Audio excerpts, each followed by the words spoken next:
Get your things. You're coming home. 5 words that shattered a widow's despair and a hermit's solitude. When ex-Marshal Joshua Miller heard gunfire pierce the Montana blizzard, he had 2 choices. Ignore it like he'd ignored the world for 3 years, or break his vow of isolation. What he found in that collapsing cabin, a mother defending her starving children with empty hands, would drag him back into the fight he'd sworn to abandon forever. Before we begin, hit that subscribe button and stay until the end. Comment which city you're watching from. I want to see how far this story travels. The gunshot cracked through the frozen air like bone breaking. Joshua Miller's axe stopped mid-swing blade buried deep in pine. He stood there in his woodpile breath, clouding white, listening to the silence that followed. Then another shot punched through the afternoon. Then shouting male voices rough with whiskey and entitlement. 3 years. 3 years of chopping wood and keeping his head down, and now this. He should walk away. That's what he did now. That's who he'd become. The third shot made him move. His rifle came off the cabin wall, and the weight of it settled into his hands like a piece of his soul he'd tried to bury. He moved through the snow with the practiced silence of a man who'd hunted worse than animals through worse than winter. The trees blurred past. His boots found solid ground by instinct. Behind him, his axe stayed buried in the stump forgotten. The Bennett cabin came into view through the pines, one wall sagging inward like a broken rib, smoke limping from a chimney that looked ready to collapse. 4 horses stood outside, too expensive for this part of Montana. Their breath steamed in the cold air. Joshua circled wide, using the tree line for cover. Through the gaps in the weathered logs, he could hear them now. "Don't care what you think you're owed." A woman's voice sharp, with the kind of desperation that came from having nothing left to lose.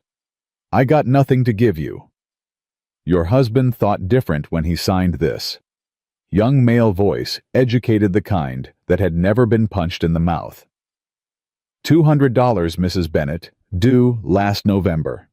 He's dead. Thomas is dead, and you know it.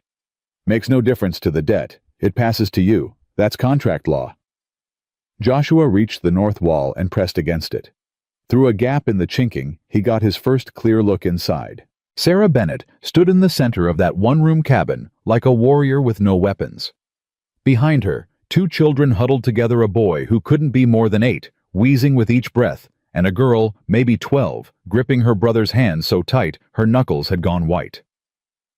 4 men crowded the small space. The speaker wore a coat that cost more than most families made in half a year. James Wallace. Joshua knew the name, even if he'd never spoken to the man. Banker's son. The kind who thought money made him bulletproof. Behind Wallace, 3 hired men with the dead eyes of people who'd stopped asking questions about right and wrong. "I'll give you 1 week, Wallace said, taking a step closer to Sarah. 1 week to find $200, or I take what's owed." "Take what?" Sarah's laugh came out like broken glass. "Look around you. I got a table with 3 legs and a roof that leaks when it rains." Wallace's smile never reached his eyes. "You got land. Half an acre. That'll cover the debt and interest. This land's worthless. No water rights, no timber value." "Not my problem, Mrs. Bennett. That's business." Wallace turned toward his men. "Mark it down in the book. 1 week, or we file for seizure." That's when the boy coughed a wet, rattling sound that made Joshua's chest tighten like a fist was squeezing his lungs. The kid doubled over, fighting for air that wouldn't come. Sarah dropped to her knees beside him, one hand on his back. "Tommy, breathe for me, baby. Just breathe." "What's wrong with him?" one of the hired men asked, stepping back like the kid's suffering might be catching. "Asthma," Sarah said, still rubbing circles on the boy's back. "The cold makes it worse. Please, Mr. Wallace, just give me more time." 1 week. Wallace moved toward the door. Sarah did something then that made Joshua's finger find his trigger. She grabbed Wallace's boot with both hands. "Please." The word came out broken. "Please, he needs medicine. Doc Abernathy says there's a treatment from Denver that might help him breathe better, but it costs money I don't have. If you take this land, we got nowhere to go. Tommy won't survive another winter out here. Please." Wallace looked down at her like she was something he'd scraped off his shoe. Then he kicked free, not hard enough to hurt, but hard enough to make his point. Sarah sprawled backward on the dirt floor. The girl screamed. "Mama!" Joshua came through that door like Judgment Day, arriving early. The rifle appeared first barrel steady, pointing at the space between Wallace's eyes. 4 heads snapped around. 4 sets of eyes went wide. "Gentlemen," Joshua said, his voice quiet in a way that made it more dangerous. "The lady asked you to leave." Wallace recovered faster than Joshua expected. "Privilege did, that made you stupid and brave in equal measure." "This is private business, mister. You need to move along." "Can't do that." "Do you have any idea who my father is?" "Don't care who your father is. Don't care who you are. You're leaving. Only question left is whether you walk out or get carried." One of the hired men, the one with a scar across his jaw, let his hand drift toward his hip. Joshua's rifle shifted maybe 1 degree, just enough. "I wouldn't," Joshua said. "I'm old and my hands shake sometimes from an old war wound. Might miss what I'm aiming at. Might hit something you need, like your face." The hand froze. Wallace's cheeks flushed red. "You're making a serious mistake. My father is Judge Thaddeus Wallace. He owns half this county. You put that rifle down right now, or what?" Joshua took 1 step forward. In the small cabin, it was enough to make Wallace take 1 step back. "You'll write my name in your little book. You'll have your daddy come talk to me. Go ahead. But right now, I'm the one with the rifle, and you're the one who just kicked a woman in front of her children. So I'm going to ask one more time, real polite. Leave." The silence stretched. Tommy wheezed. Sarah stayed on the floor, one arm wrapped around her daughter. The stove crackled. Finally, Wallace laughed cold and sharp, the kind of laugh that promised future pain. All right, we're leaving." He looked past Joshua to Sarah.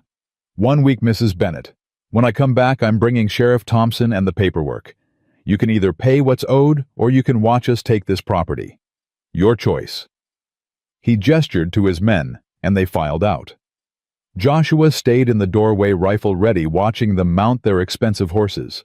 Watching them ride into the gray afternoon hoofbeats fading into the distance. He didn't move until the sound disappeared completely. Didn't lower the rifle until there was nothing but wind, and the boys labored breathing. Then he turned around. Sarah had pulled herself up, both children pressed against her sides. Her dress was dirty from the floor. Her hair had come loose from its pins. But her eyes were dry in that terrible way that meant she'd already cried herself empty. "Thank you," she said. "I don't know who you are, but thank you."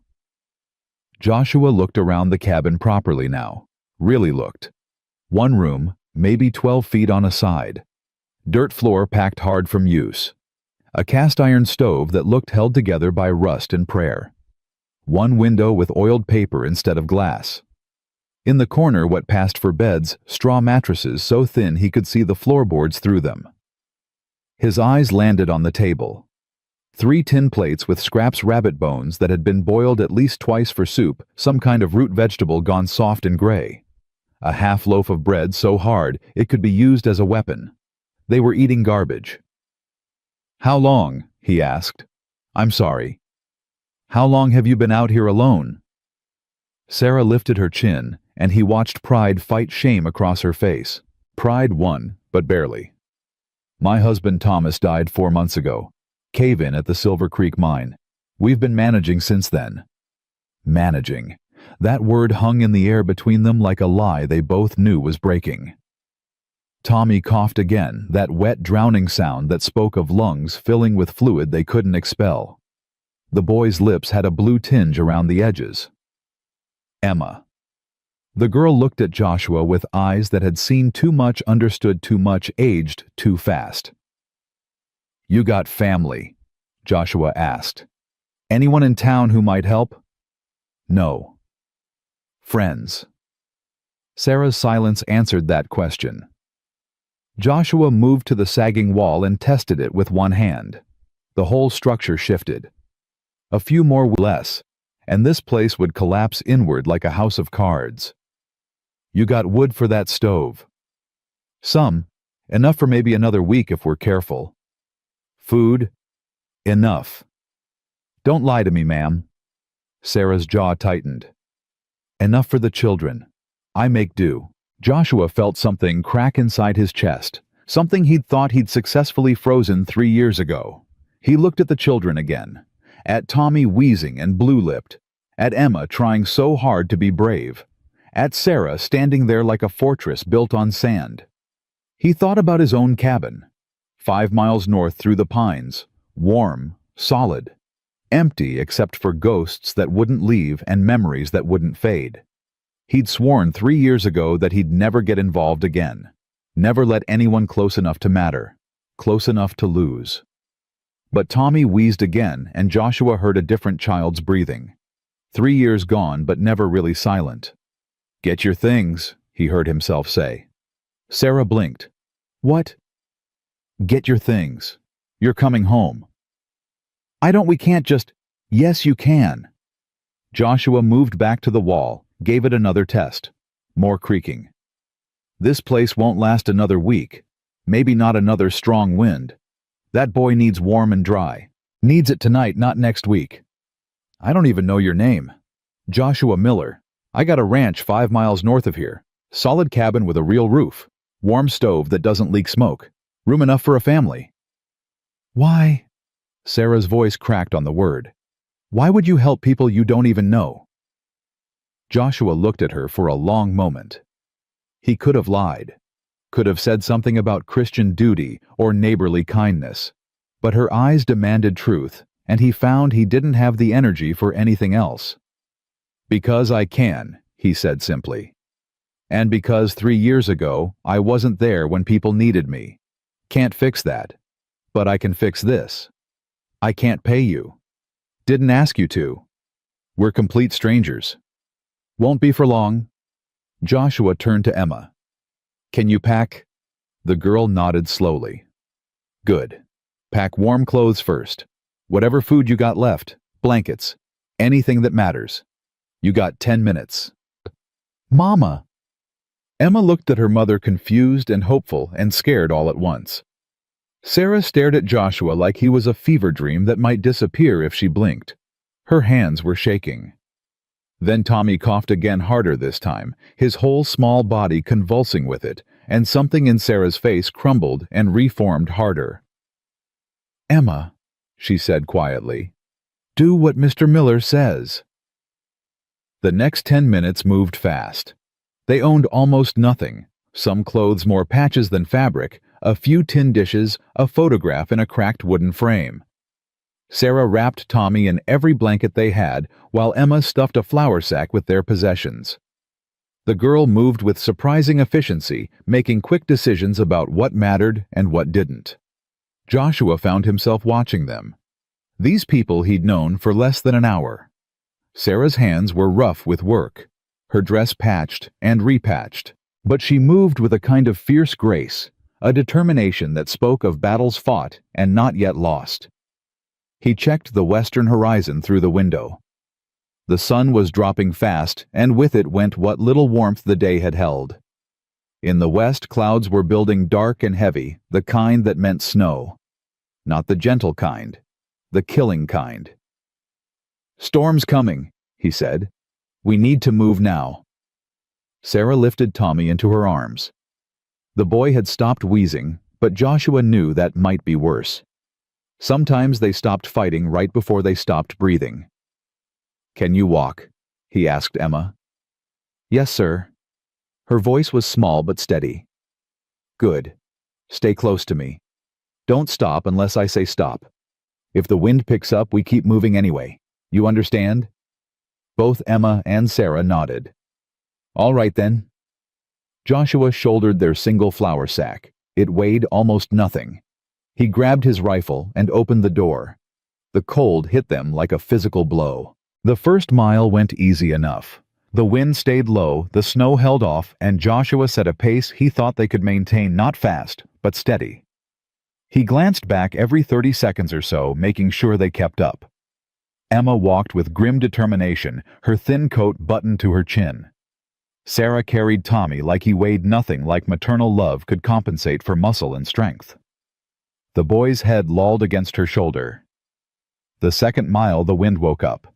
It came from the north like something with teeth sharp enough to cut through their clothes and fine skin. The temperature dropped 10 degrees in 10 minutes. Sarah stumbled over a hidden root, caught herself, kept moving. "How much farther?" she called out, her voice barely carrying over the wind. 3 miles. He watched her face go pale, but she nodded and kept walking. That impressed him. No complaints, no hesitation. Just grim acceptance and forward motion.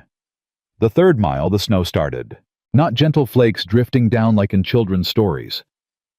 This was Montana winter, showing its teeth, hard driving snow that came horizontal in the wind, erasing the world one white curtain at a time. Visibility dropped to maybe 20 feet. Then 10. Joshua knew these mountains, knew them in summer and winter, day and night. He could navigate them blind if he had to. But even he had to slow down now, checking landmarks that disappeared as fast as he found them. "Mr. Miller?" Emma's voice thin and scared. He turned. The girl had fallen, was struggling to get up. Her hands were shaking too badly to find purchase in the snow. Sarah couldn't help.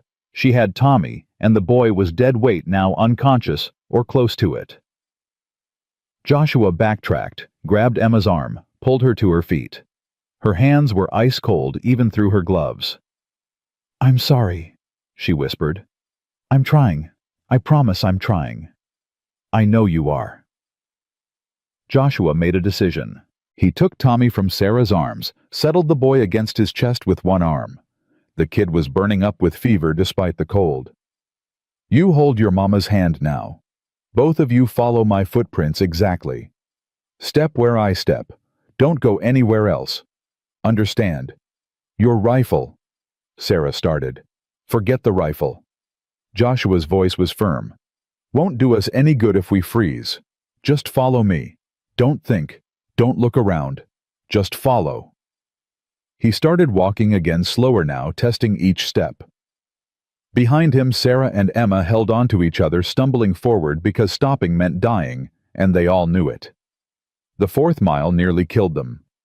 The wind became something alive, something with personality and malice. It screamed through the pines like a creature hunting. It threw snow in their faces like fists. Joshua's world narrowed to the next step, then the next. Tommy's shallow breathing against his chest, the only thing that told him the boy was still alive. His feet had gone numb 20 minutes ago. His face felt like leather stretched too tight. But he kept moving because stopping wasn't an option, because 3 people were depending on him, because he'd failed before and couldn't fail again. Behind him, Sarah and Emma held each other upright, moving forward on nothing but will. Then Emma fell again. This time, she didn't get up. Just lay there in the snow, done. "I can't," she sobbed. "I'm sorry, I can't." "Yes, you can." Joshua's voice was hard as iron. "Get up." "I can't feel my feet." "Don't need to feel them. Just need to move them. Get up." Something in his voice, maybe the command, maybe the absolute certainty, made Emma push herself up one more time. Sarah grabbed her daughter's arm, and they started moving again. That's when Joshua's cabin appeared, through the white curtain of snow, like salvation made of logs and timber. "There!" he shouted over the wind. "See it 50 yards!" Those 50 yards took an eternity. Each step was a separate battle against snow that had drifted knee-deep in places. But finally, they staggered onto the porch. Joshua kicked the door open, and they burst inside. The cabin was dark and cold, but compared to outside, it felt like paradise. Joshua laid Tommy on his bed, an actual bed, with a real mattress, not straw on the floor. His hands moved on autopilot muscle memory from years of frontier living. Light the lamp, stoke the stove, grab blankets. "Get by the fire," he told Sarah and Emma. "Get those wet clothes off right now. Don't argue. Just do it." He turned his attention. The boy's breathing was so shallow it barely moved his chest. His lips had gone from blue to gray. Joshua stripped off the wet layers with practiced efficiency, wrapped him in dry wool blankets, held him close to share body heat. "Come on, kid," he muttered. "Come on. You didn't walk 4 miles through hell to quit now. Breathe." Sarah appeared beside him, still shivering but functional. "Let me." She took her son, began rubbing his arms, his legs, his chest, trying to force warmth and circulation back into his small body. Her lips moved in what might have been prayer. Emma huddled by the stove, wrapped in a blanket, crying silently. Joshua put coffee on to boil, added whiskey to 3 tin cups, a small amount to Emma's, more, to Sarah's, most to his own. They drank in silence, listening to the storm rage outside and Tommy's labored breathing inside. Minutes passed. 5, 10, 15. Then Tommy stirred, coughed. His eyelids fluttered. Color began seeping back into his lips, slow but steady. Sarah made a sound halfway between a laugh and a sob. "He's warming up. Oh God, he's going to be okay." Joshua nodded and turned away before she could see his face, see whatever was written there. He busied himself at the stove, putting together a meal from what he had: salt pork beans, actual bread. Not much, but more than they'd seen in months, probably. They were halfway through eating when the pounding started. Not knocking. Pounding. Fists on wood, aggressive and demanding. "Joshua Miller, open this door." Joshua's hand found his rifle where it leaned against the wall. He looked at Sarah and watched her face drain of color. "You know that voice?" he asked quietly. "Judge Wallace?" she whispered. "James's father." Of course it was. Joshua moved to the door, rifle in one hand. "It's late, Judge. Storm's getting worse. State your business." "Open this door, Miller. I won't ask twice." Joshua opened it, but only a cracked rifle barrel visible in the gap. Outside stood Judge Thaddeus Wallace, 6 feet of iron-gray authority, wrapped in an expensive fur-lined coat that probably cost more than Joshua's entire cabin. Behind him, Sheriff Thompson looked deeply uncomfortable, his hand resting on his gun belt, more out of habit than threat. "Judge," Joshua said, his voice neutral, "what brings you out in weather like this?" "You're harboring fugitives, Miller. Trespassers." The judge's voice was all courtroom authority and frontier power. "My son filed a formal complaint. Mrs. Bennett and her children are in violation of their contract and their lease. They have no right to be here or anywhere else until their debts are settled." "Your son's a liar." The judge's eyes went flat and cold.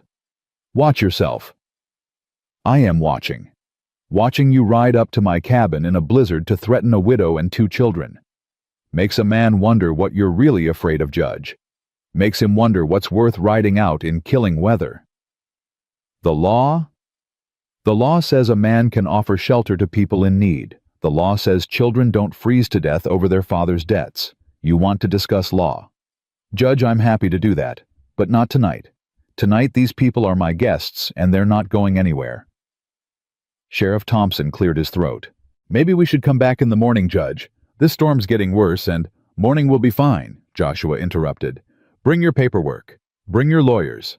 Hell, bring your son if you want. But tonight these people stay here in the warm where they belong." Wallace stared at him for a long moment. "You're making a powerful enemy, Miller." "Made worse." Joshua kept his voice level, almost bored. "And I'm still standing. Good night, Judge." He closed the door, locked it with the iron bar, stood there listening until he heard horses leaving their hoofbeats muffled by snow. When he turned around, Sarah was standing in the middle of the room with Tommy in her arms, tears streaming down her face. "You shouldn't have done that," she said. "The Wallaces, they own half this county. The judge controls the courts. They'll destroy you for this. They'll take everything you have." Joshua shrugged. "Let them try." "Why?" Her voice broke. "Why would you risk everything for people you don't even know? For people you met 2 hours ago?" Joshua looked at Tommy, sleeping peaceful now in his mother's arms. Looked at Emma, curled by the fire, with eyes that were starting to trust him. Looked at Sarah, brave and broken, and still fighting. Because 3 years ago, he said quietly, I wasn't there when people needed me. I was chasing outlaws that didn't matter in the long run. Came home to find my wife and son dead from fever. No one there to help them. No one to fetch the doctor or bring medicine or just be there. He paused. I live with that every day. Every single day. So maybe I can't fix the past. Maybe I can't bring them back. But I can fix tonight. I can be here now. Sarah nodded slowly, wiping her eyes. What do we do in the morning when they come back? Morning, we figure out what Wallace really wants. Joshua moved to the window, stared out at the white darkness and the storm that showed no signs of stopping. Because men like him don't ride out in blizzards over $200 and a worthless half-acre. There's something else going on. Something bigger. Like what? Don't know yet. Joshua turned back to face her. But we're going to find out. Together. Sarah was quiet for a moment. Then, Mr. Miller. Joshua. Joshua. She said his name carefully, like she was testing its weight. Have we met before? Something about you seems familiar.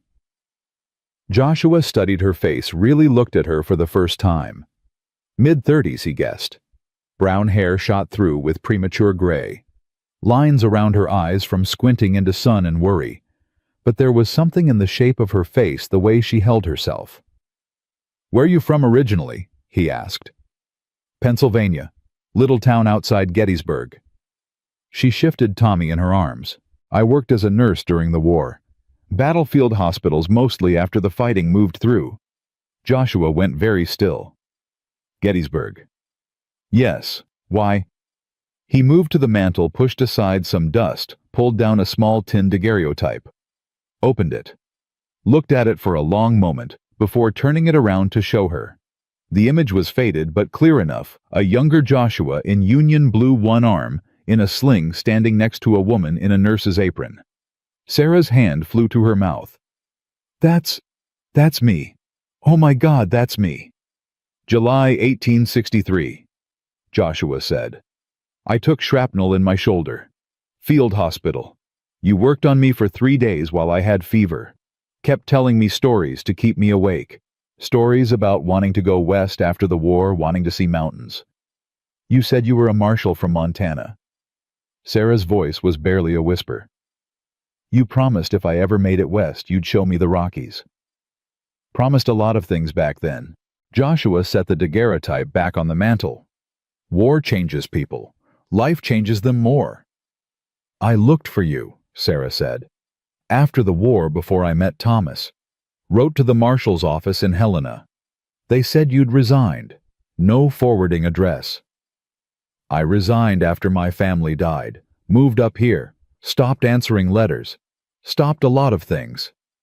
Sarah looked at him with new understanding. So that's why. That's why you helped us. Because of a promise made 22 years ago. No.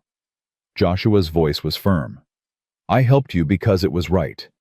Because you needed help and I could give it. The past. He gestured at the daguerreotype. The past just explains why it hurt so much to say yes. They stood there in silence for a moment, history settling between them like snow.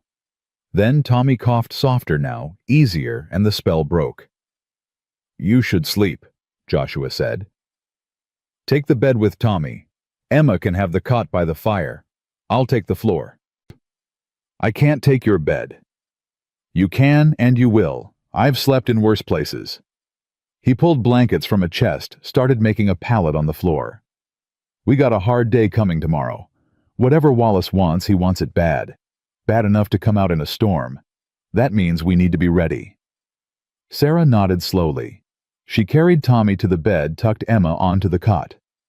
Both children were already asleep, exhausted beyond measure. She stood there for a moment looking at Joshua in the lamplight. "Thank you," finally. "For everything. For saving us. For remembering. Get some sleep, Sarah." She nodded and moved to the bed, lay down beside her son. Joshua stretched out on his floor pallet, staring at the ceiling. Outside, the storm howled. Inside, the fire crackled. And for the first time in 3 years, Joshua Miller's cabin held something other than ghosts and guilt. It held people worth protecting. People he'd already failed once 22 years ago by not answering that letter, by not being there when she came west. He wouldn't fail them again. Whatever Judge Wallace wanted, whatever game he was playing, Joshua would figure it out. And he'd stop it. Because that's what he did. That's what he'd always done before grief made him forget. He was a marshal. Maybe not officially anymore. But some things you didn't resign from. Some things were in your blood. Outside, the storm screamed its rage at the mountains. Inside, Joshua Miller closed his eyes and for the first time in 3 years slept without nightmares. Tomorrow, the real fight would begin. But tonight, they were safe. They were warm. They were together. And sometimes, that was enough. And morning came with silence. Joshua woke to that particular quality of quiet that meant fresh snow had fallen heavy overnight. He lay there on his floor pallet for a moment, listening to the soft breathing of 3 other people in his cabin, a sound he hadn't heard in 3 years. Sarah and Tommy in the bed, Emma on the cot, all still asleep. He rose carefully, added wood to the stove without making noise, put coffee on. His body ached in places he'd forgotten could ache. Carrying a sick child 4 miles through a blizzard would do that to a man, especially one who'd spent 3 years doing nothing more strenuous than chopping wood. The window showed him a world transformed. 2 feet of fresh snow, maybe more. The sky had cleared to that hard blue that promised bitter cold. His woodpile was buried. The path to the barn was gone. And coming up that vanished path, 3 horses moved through the deep snow. Judge Wallace, Sheriff Thompson, and a 3rd man. Joshua didn't recognize tall, thin, carrying a leather satchel. A lawyer, probably. Joshua had maybe 5 minutes before they reached the cabin. He moved to the bed, touched Sarah's shoulder gently. She woke instantly, the way people did when they'd spent months sleeping, light always listening for danger. "They're here," he said quietly. Sarah sat up, careful not to wake Tommy. "Already?" "3 of them. The judge, the sheriff, and someone else. Probably a lawyer." "What do we do?" "We listen. We stay calm. And we figure out what they really want." Joshua handed her a cup of coffee. "Get dressed. Wake Emma. I'll handle the door." 5 minutes later, the pounding came. Joshua opened it before they could knock a second time. The 3 men stood on his porch, snow to their knees, breath steaming. "Gentlemen," Joshua said, "coffee's on if you want it." Judge Wallace brushed past him without invitation, tracking snow across the floor. The sheriff followed, looking apologetic. The lawyer came last, wiping his spectacles. "Mrs. Bennett?" The judge's voice filled the small cabin. "I'm here in my official capacity as circuit judge to inform you that your lease on the Bennett property is hereby terminated due to non-payment of debts. You have until sundown to vacate these premises." "These aren't her premises," Joshua said. "This is my cabin. She's my guest. Guest or not, she's still in violation." The judge pulled a paper from his coat. "This is a writ of seizure for the Bennett property and all assets therein. Sheriff Thompson will execute it at noon today." Sarah stood beside the bed, one hand on Tommy's shoulder. The boy was awake now, watching with wide, frightened eyes. Emma pressed against her mother's other side. "There's nothing there to seize," Sarah said. "You've seen the cabin. It's falling apart. The land has no value." "The land has the value I assign it." The judge's smile was cold. "And I'm assigning it sufficient value to cover your late husband's debts." "This is about more than debt." Joshua stepped between the judge and Sarah. "What do you really want, Wallace?" "I want what's legally owed. You rode out in a blizzard last night for $200. Try again. The judge's eyes narrowed. Careful, Miller. I'm done being careful. You want that land for something. Something your son mentioned yesterday, probably. Something worth more than a widow's half-acre. The lawyer, a nervous man named Pemberton Joshua, would learn later, cleared his throat. The Northern Pacific Railroad has expressed interest in a route through this valley. The Bennett property sits on the proposed right-of-way.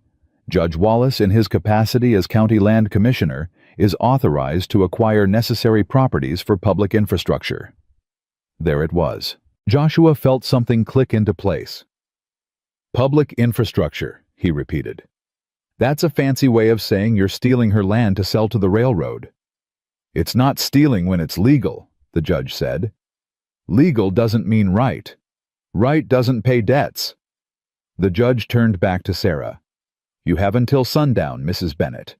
If you're not off that property by then, I'll have you arrested for trespassing. She won't be there, Joshua said. She'll be here. That's her choice. But the land is forfeit either way. The judge moved toward the door, then paused. One more thing, Miller. You posted yourself as guarantor for these people last night. That means if they cause any trouble, you're liable. Keep that in mind.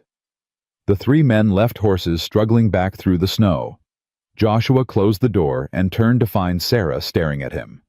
The railroad, she said. Thomas knew. That's why. She stopped, her face going pale. That's why what Sarah moved to the flour sack they'd brought last night, dug through it, pulled out a small leather journal. Her hands shook as she opened it. Thomas kept notes, she said.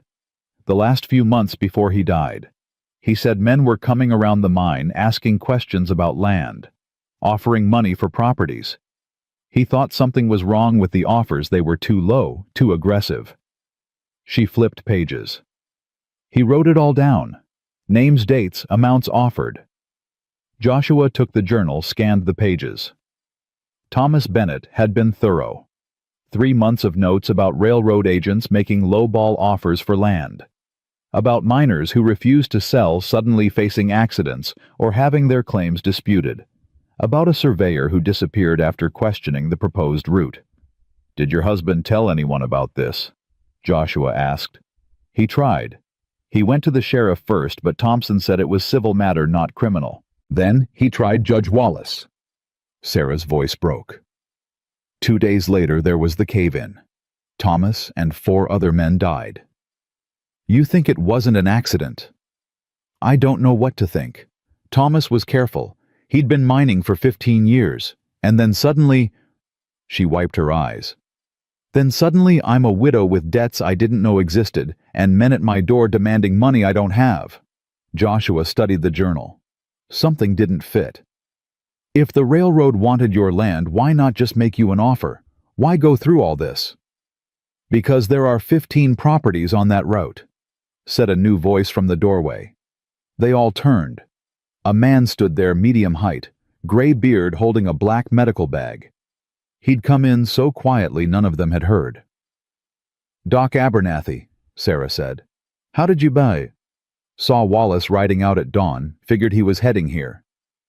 The doctor moved to the stove, poured himself coffee without asking. Mind if I check on the boy while we talk? Sarah nodded, and Doc Abernathy moved to Tommy, began a quick examination. The boy submitted quietly, used to doctors by now. You said 15 properties, Joshua prompted. That's right. The proposed railroad route cuts through 15 properties in this valley. Wallace and the railroad, they've got a deal. Wallace acquires the land cheap through foreclosure and legal manipulation, then sells it to the railroad at market rate. He keeps the difference. That's fraud, Joshua said. That's business. Doc Abernathy pressed his stethoscope to Tommy's chest. At least that's what they'll argue in court. And since Wallace controls the court, good luck proving otherwise. How do you know all this? Because I'm the one who stitched up the surveyor after Wallace's men beat him half to death and told him to leave town. Doc Abernathy straightened up. The boy's lungs sound better. Keep him warm and dry. That medicine from Denver, it costs $40. I can order it, but... Order it, Joshua said. "I'll pay." "Joshua, you can't," Sarah started. "I can and I will. Order the medicine, Doc." Abernathy nodded slowly. "All right. It'll take 2 weeks to arrive. Maybe 3 if the weather's bad." He closed his medical bag. "You should know something else. Wallace isn't working alone. There's a railroad man in town, Marcus Brennan. He's the one pulling the strings. Wallace is just the local fixer." "Where can I find Brennan?" "The hotel. But I'd be careful, Miller. Brennan travels with protection. Professional protection, if you understand my meaning." Joshua understood. He'd dealt with hired guns before. "There's one more thing," Doc Abernathy said, moving toward the door. 3 other families on that railroad route. The Johnsons, the Krugers, and the Mendozas. All facing the same situation as Mrs. Bennett, sudden debts, foreclosure notices, pressure to leave. If you're thinking about fighting this, you won't be fighting alone.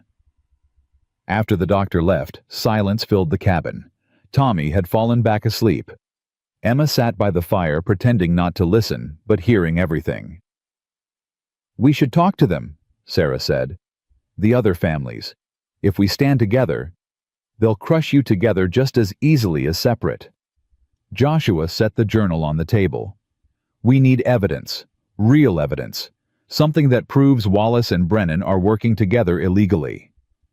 Thomas's journal is a good start, but it's not enough.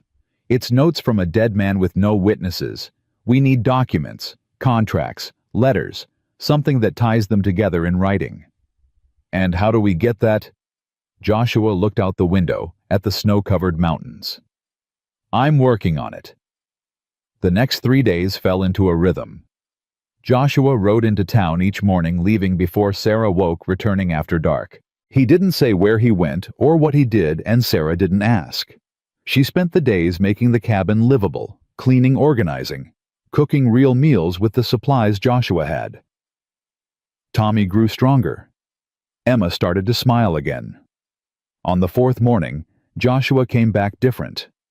Sarah knew the moment he walked through the door. His face was harder, his eyes distant. He moved like a man preparing for violence. "What happened?" she asked. Joshua poured coffee, drank it standing. "I've been watching the hotel. Brennan and Wallace meet every night. Last night I followed Brennan after. He went to a house on the edge of town. Turns out it's owned by Sheriff Thompson." "The sheriff's in on it?" "Looks that way." Joshua set his cup down. "But that's not the interesting part. After Brennan left Thompson's house, he went somewhere else. An old warehouse by the rail yard. He was there for maybe 10 minutes. When he came out, he was carrying a satchel he didn't have going in. Documents. Maybe just money. But whatever's in that warehouse, Brennan thought it was worth visiting at midnight in the freezing cold." Sarah understood where this was going. "You want to break in?" "I want to look around." "That's called breaking in, Joshua. Only if I get caught." Joshua finally sat down, and Sarah saw how tired he was. 3 days of surveillance had worn him down.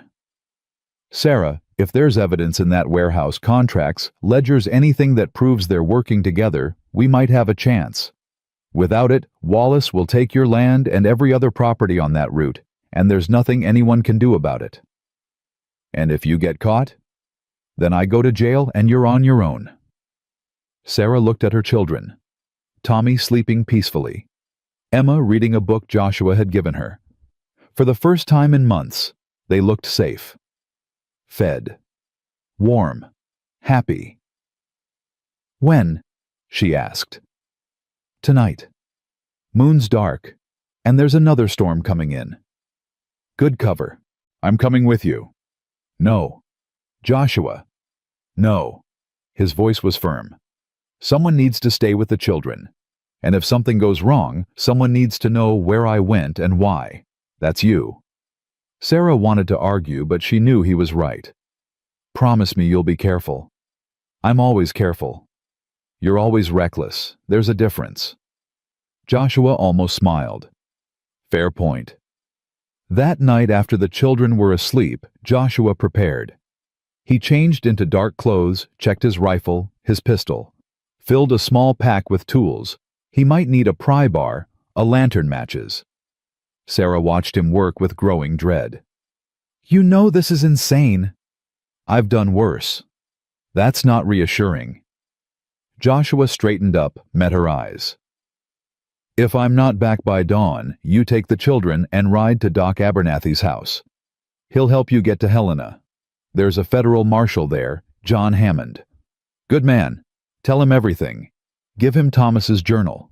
He'll know what to do." "Joshua, promise me, Sarah." She nodded, throat tight. "I promise." Joshua moved to the door, then stopped.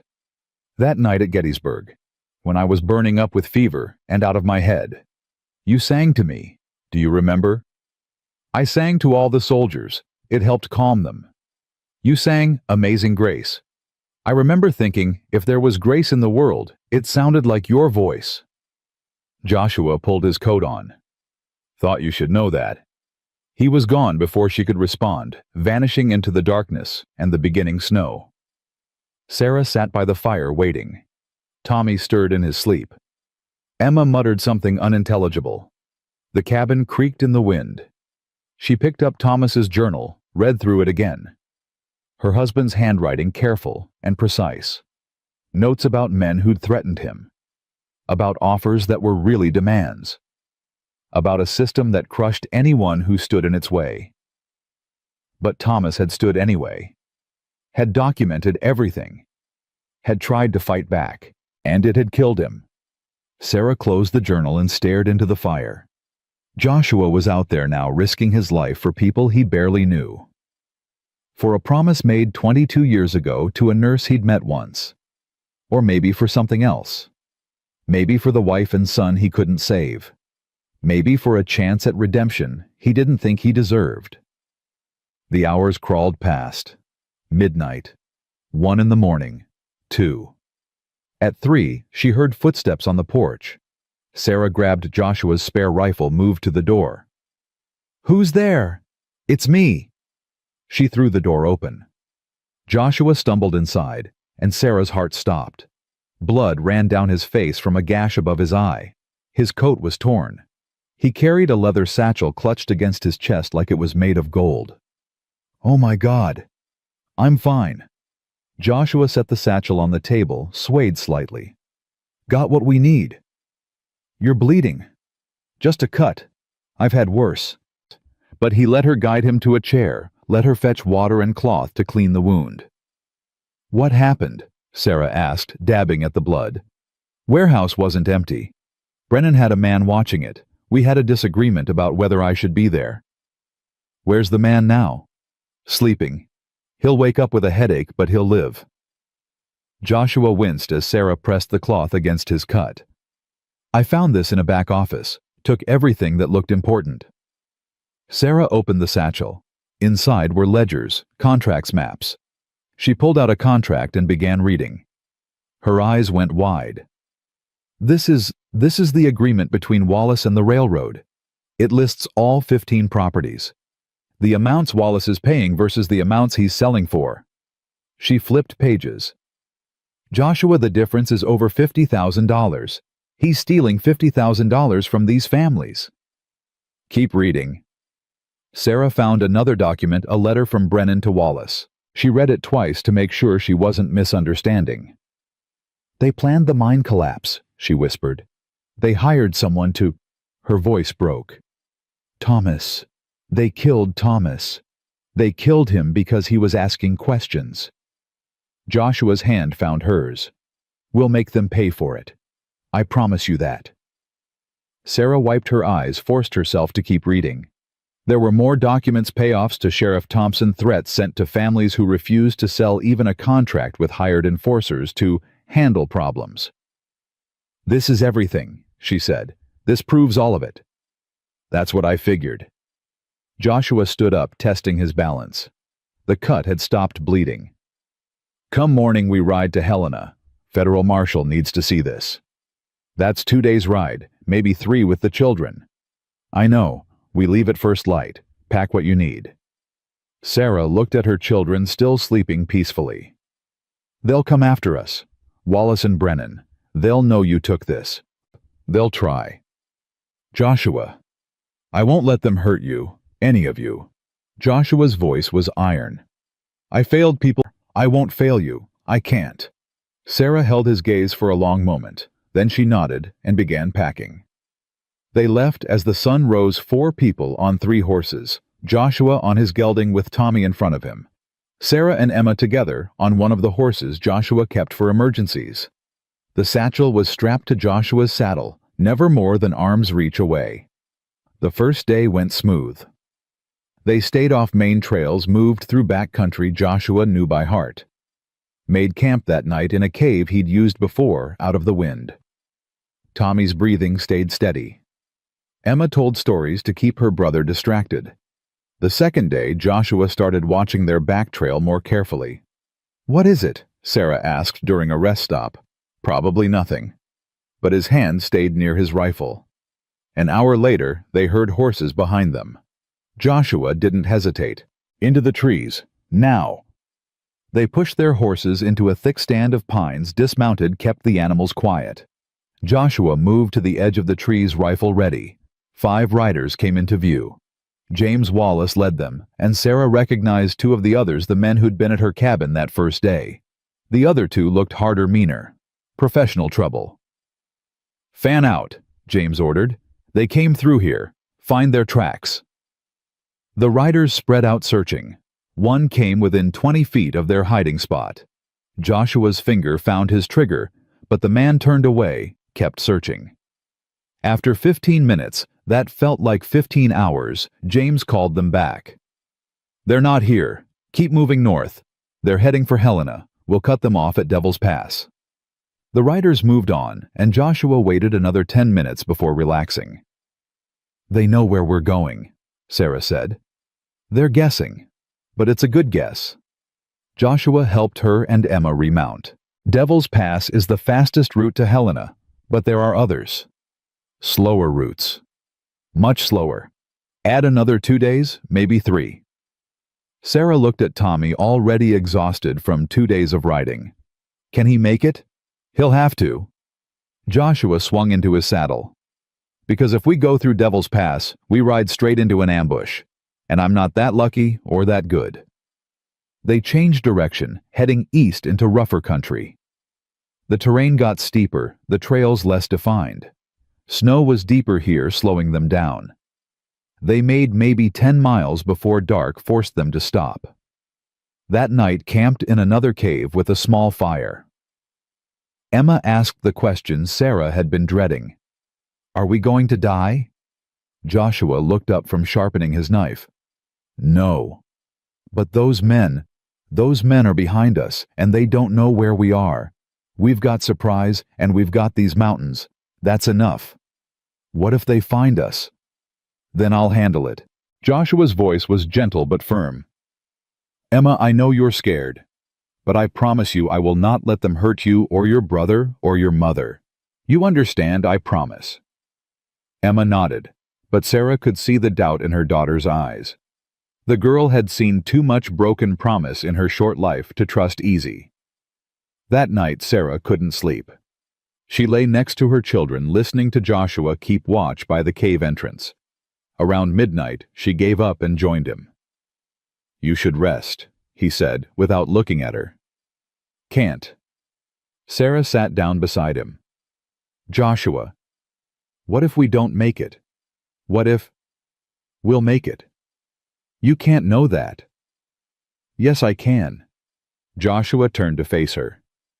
Sarah, I've been dead inside for 3 years, going through motions waiting for nothing. Then I heard that gunshot and something woke up. Something I thought was gone forever. What? Purpose, reason, something worth fighting for. His hand found hers in the darkness. I will get you to Helena. I will get that evidence to the marshal, and I will see Wallace and Brennan pay for what they did. That's not hope. That's not faith. That's just fact. Sarah felt tears on her cheeks. I'm glad it was you, that day at my cabin. I'm glad it was you who came. Joshua squeezed her hand once, then stood up. Get some sleep. We've got hard riding tomorrow. The third day brought them to the Snake River Canyon. Joshua led them along a narrow trail that hugged the canyon wall 200 feet above churning water. The horses picked their way carefully, and Sarah tried not to look down. They were halfway across when they herded horses ahead blocking the trail. Joshua pulled up short. 3 riders waited where the trail narrowed to single file. No way around. No way back without being exposed on the open trail. Sarah recognized one of them immediately. Marcus Brennan himself, flanked by 2 hired guns. "Mr. Miller?" Brennan called out, his voice carrying across the distance. "I believe you have something that belongs to me." "Nothing here belongs to you," Joshua called back. "The satchel, the documents you stole. Hand them over and you can all ride away. Otherwise—" Brennan shrugged. "This is a dangerous trail. Accidents happen." Joshua's mind raced. 3 men ahead. James Wallace and 2 more probably behind them by now, trapped on a trail barely wide enough for 1 horse. He looked at Sarah, at the children. Tommy was pale with fear, Emma trying to be brave. Then Joshua did something Sarah didn't expect. He smiled. "All right, Brennan, you win." Joshua reached for the satchel. "But you come get it yourself. I don't trust your men not to shoot the moment I hand it over." Brennan considered this. Then he nodded and urged his horse forward, leaving his men behind. He was 10 feet away when Joshua threw the satchel, not to Brennan, but over the edge of the cliff. "No!" Brennan screamed, watching it fall toward the river. In that moment of distraction, Joshua drew his pistol and fired not at Brennan, but at the ground between the man's horse's front legs. The horse reared, panicked, and Brennan fought for control on the narrow trail. "Ride!" Joshua shouted to Sarah. "Now!" She didn't question, just kicked her horse forward. Emma screamed, but held on. Joshua snatched Tommy, wheeled his own horse, and charged back the way they'd come. Behind them, gunfire erupted. Bullets whined off rocks. Joshua hunched over Tommy, making himself a shield, and pushed his horse harder. They burst around a bend and found exactly what Joshua expected: James Wallace and 2 men blocking the trail. But Joshua had been counting on that. He'd spotted something earlier, a side trail so narrow he'd almost missed it. Without slowing, he turned his horse onto it, Sarah following on instinct. The trail dropped steeply, winding down the canyon wall. Too steep, too fast. Joshua's horse slipped, caught itself, kept going. Behind them, Sarah's horse stumbled. Emma screamed again. Then they were at the bottom on the canyon floor, the river roaring beside them. Joshua didn't stop. He followed the river east away from the trails into country only someone who knew these mountains could navigate. They rode for 2 more hours before Joshua finally slowed, found a place to hide. The horses got everyone under cover. Tommy was crying. Emma was shaking. Sarah looked like she might break. "The satchel," Sarah said. "You threw away the evidence." "I threw away a satchel full of blank paper and rocks." Joshua pulled the real satchel from inside his coat. "The real one's been under my shirt since we left. Figured they'd try something like this eventually." Sarah stared at him. Then she laughed, high and slightly hysterical, but real. "You magnificent bastard." Joshua allowed himself a small smile. Then he checked Tommy, who'd stopped crying and was just clinging to his mother now. Checked Emma, who was bruised but unbroken. "We can't make Helena now," Sarah said. "They'll have every trail watched." "Don't need to go to Helena." Joshua pointed east. "Fort Benton's 3 days that way. Federal marshal stationed there too. We can make it if we keep moving." 3 more days. 3 more days. Sarah looked at her exhausted children, at the man who'd risked everything to save them. She straightened her shoulders and nodded. "Then let's move." They rode through the night, through the next day, through another night. Stopped only when the horses absolutely had to rest. Ate cold food. Slept in shifts. On the morning of the 3rd day, Fort Benton appeared on the horizon like a promise kept. Joshua had never been so relieved to see civilization. They rode through the gates, and Joshua asked for the federal marshal. Found him in his office, a lean man named Harrison, with sharp eyes and a no-nonsense demeanor. Joshua set the satchel on Harrison's desk. "Marshal, my name's Joshua Miller, former marshal out of Helena. I've got evidence of fraud, murder, and conspiracy involving a circuit judge and the Northern Pacific Railroad. And I've got 5 hired guns probably a day behind me who'll kill to get this back." Harrison opened the satchel, started reading. His face went hard. This is big," he said finally. "Judge Wallace, are you certain? Read the documents. It's all there."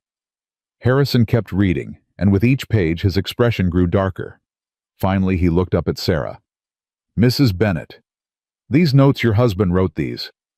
"Yes, sir." "I'm sorry for your loss, and I'm sorry no one helped him when he asked for it." Harrison stood up. "I'm placing Judge Thaddeus Wallace and Marcus Brennan under arrest, and I'm issuing warrants for James Wallace and anyone else named in these documents." "They're coming," Joshua warned. "Could be here today. Let them come. This is a federal fort. They try anything here, they'll face a lot more than legal trouble." Harrison called for his deputies. "Get these people food, water, and a place to rest. And someone send a telegraph to Helena. I want backup here by tomorrow." As the deputies led them away, Sarah caught Joshua's arm. "We did it. We actually did it." Joshua nodded suddenly, so tired he could barely stand. "Yeah, we did." That night, in a real bed in the fort's guest quarters, Sarah let herself cry. For Thomas. For the last 4 terrible months. For the fear that was finally over. Tommy slept peacefully, his breathing easier than it had been in weeks. Emma curled beside her mother, safe at last. And in the next room, Joshua Miller slept without dreams for the second time in 3 years. Outside, somewhere in the darkness, 5 men rode toward Fort Benton with vengeance in their hearts. But inside the fort walls, 4 people who'd survived hell together finally rested. Tomorrow would bring new fights. Tomorrow would bring trials and testimony and justice. But tonight, they were safe. And sometimes that was enough. The attack came at dawn. Joshua was already awake, standing at the window of the guest quarters, watching the sky turn from black to gray. He'd learned long ago that men who meant violence preferred the uncertain light of early morning, late enough to see early enough that most people were still sleeping. He saw them coming before the sentries did. 5 riders approaching the fort gates at a pace just slow enough to avoid immediate alarm, but fast enough to reach the walls before anyone could properly react. "Sarah," he said quietly, not turning from the window. "Get the children. Get them to Marshal Harrison's office. Lock the door. Don't open it for anyone but me or Harrison." She was up instantly, no questions moving, with the efficiency of someone who'd learned that hesitation could kill. Emma woke silently, already reaching for Tommy. They'd all learned to move fast these past days. Joshua grabbed his rifle and was out the door before Sarah had Tommy fully dressed. He took the stairs 3 at a time, burst into the courtyard just as the riders reached the gates. "Close those gates," he shouted to the sentries. "Now." But it was too late. The riders were already inside, and Joshua recognized James Wallace in the lead. The man's face was twisted with rage and something worse, desperation. A desperate man was more dangerous than an angry one. "Where's Miller?" James's voice carried across the courtyard. "Where's that bastard Miller?" "Right here." Joshua stepped into view, rifle held loose but ready. "You're inside a federal fort, Wallace. You and your men need to leave, now." "Not without those documents." James dismounted, his hand hovering near his pistol. "You stole property that belongs to my family." "I stole evidence of your crimes. There's a difference." Marshal Harrison emerged from his office, 3 deputies flanking him. "Mr. Wallace, you're under arrest. Conspiracy, fraud, and accessory to murder. Your father, too. Warrants were issued an hour ago." James laughed, a harsh, broken sound. "Warrants from who?" "Every judge in Montana Territory answers to my father. You think some federal marshal can touch us?" "I'm not asking." Harrison nodded to his deputies. "Take him." That's when everything went to hell. One of James's men drew and fired in the same motion. The bullet caught a deputy in the shoulder, spun him around. Joshua's rifle came up automatically, training taking over. He fired once, twice. Two of James's hired guns went down. The courtyard erupted into chaos. Soldiers poured from the barracks. More gunfire. Someone screaming. Joshua lost sight of James in the confusion, pressed himself against a wall, tried to get a clear shot at anything that mattered. Then he saw Sarah. She was in the doorway of Harrison's office, frozen with fear, Tommy in her arms. Emma stood beside her, eyes wide with terror. They were completely exposed, and one of James's men had seen them. The gunman raised his pistol, aimed at Sarah, and Joshua didn't think. He just moved. He crossed 15 feet in maybe 2 seconds, slammed into Sarah, and the children drove them back through the doorway just as the bullet hit the doorframe where Sarah's head had been. Wood exploded into splinters. "Stay down." Joshua threw himself back out into the courtyard, brought his rifle up, found the gunman who'd shot at Sarah, fired. The man dropped, but James was gone, vanished in the chaos like smoke. The gunfight lasted maybe 3 minutes total, but it felt like hours. When the smoke cleared, 3 of James's men were dead or dying. The 4th had surrendered, but James himself had disappeared. "Spread out," Harrison ordered his men. "Find him.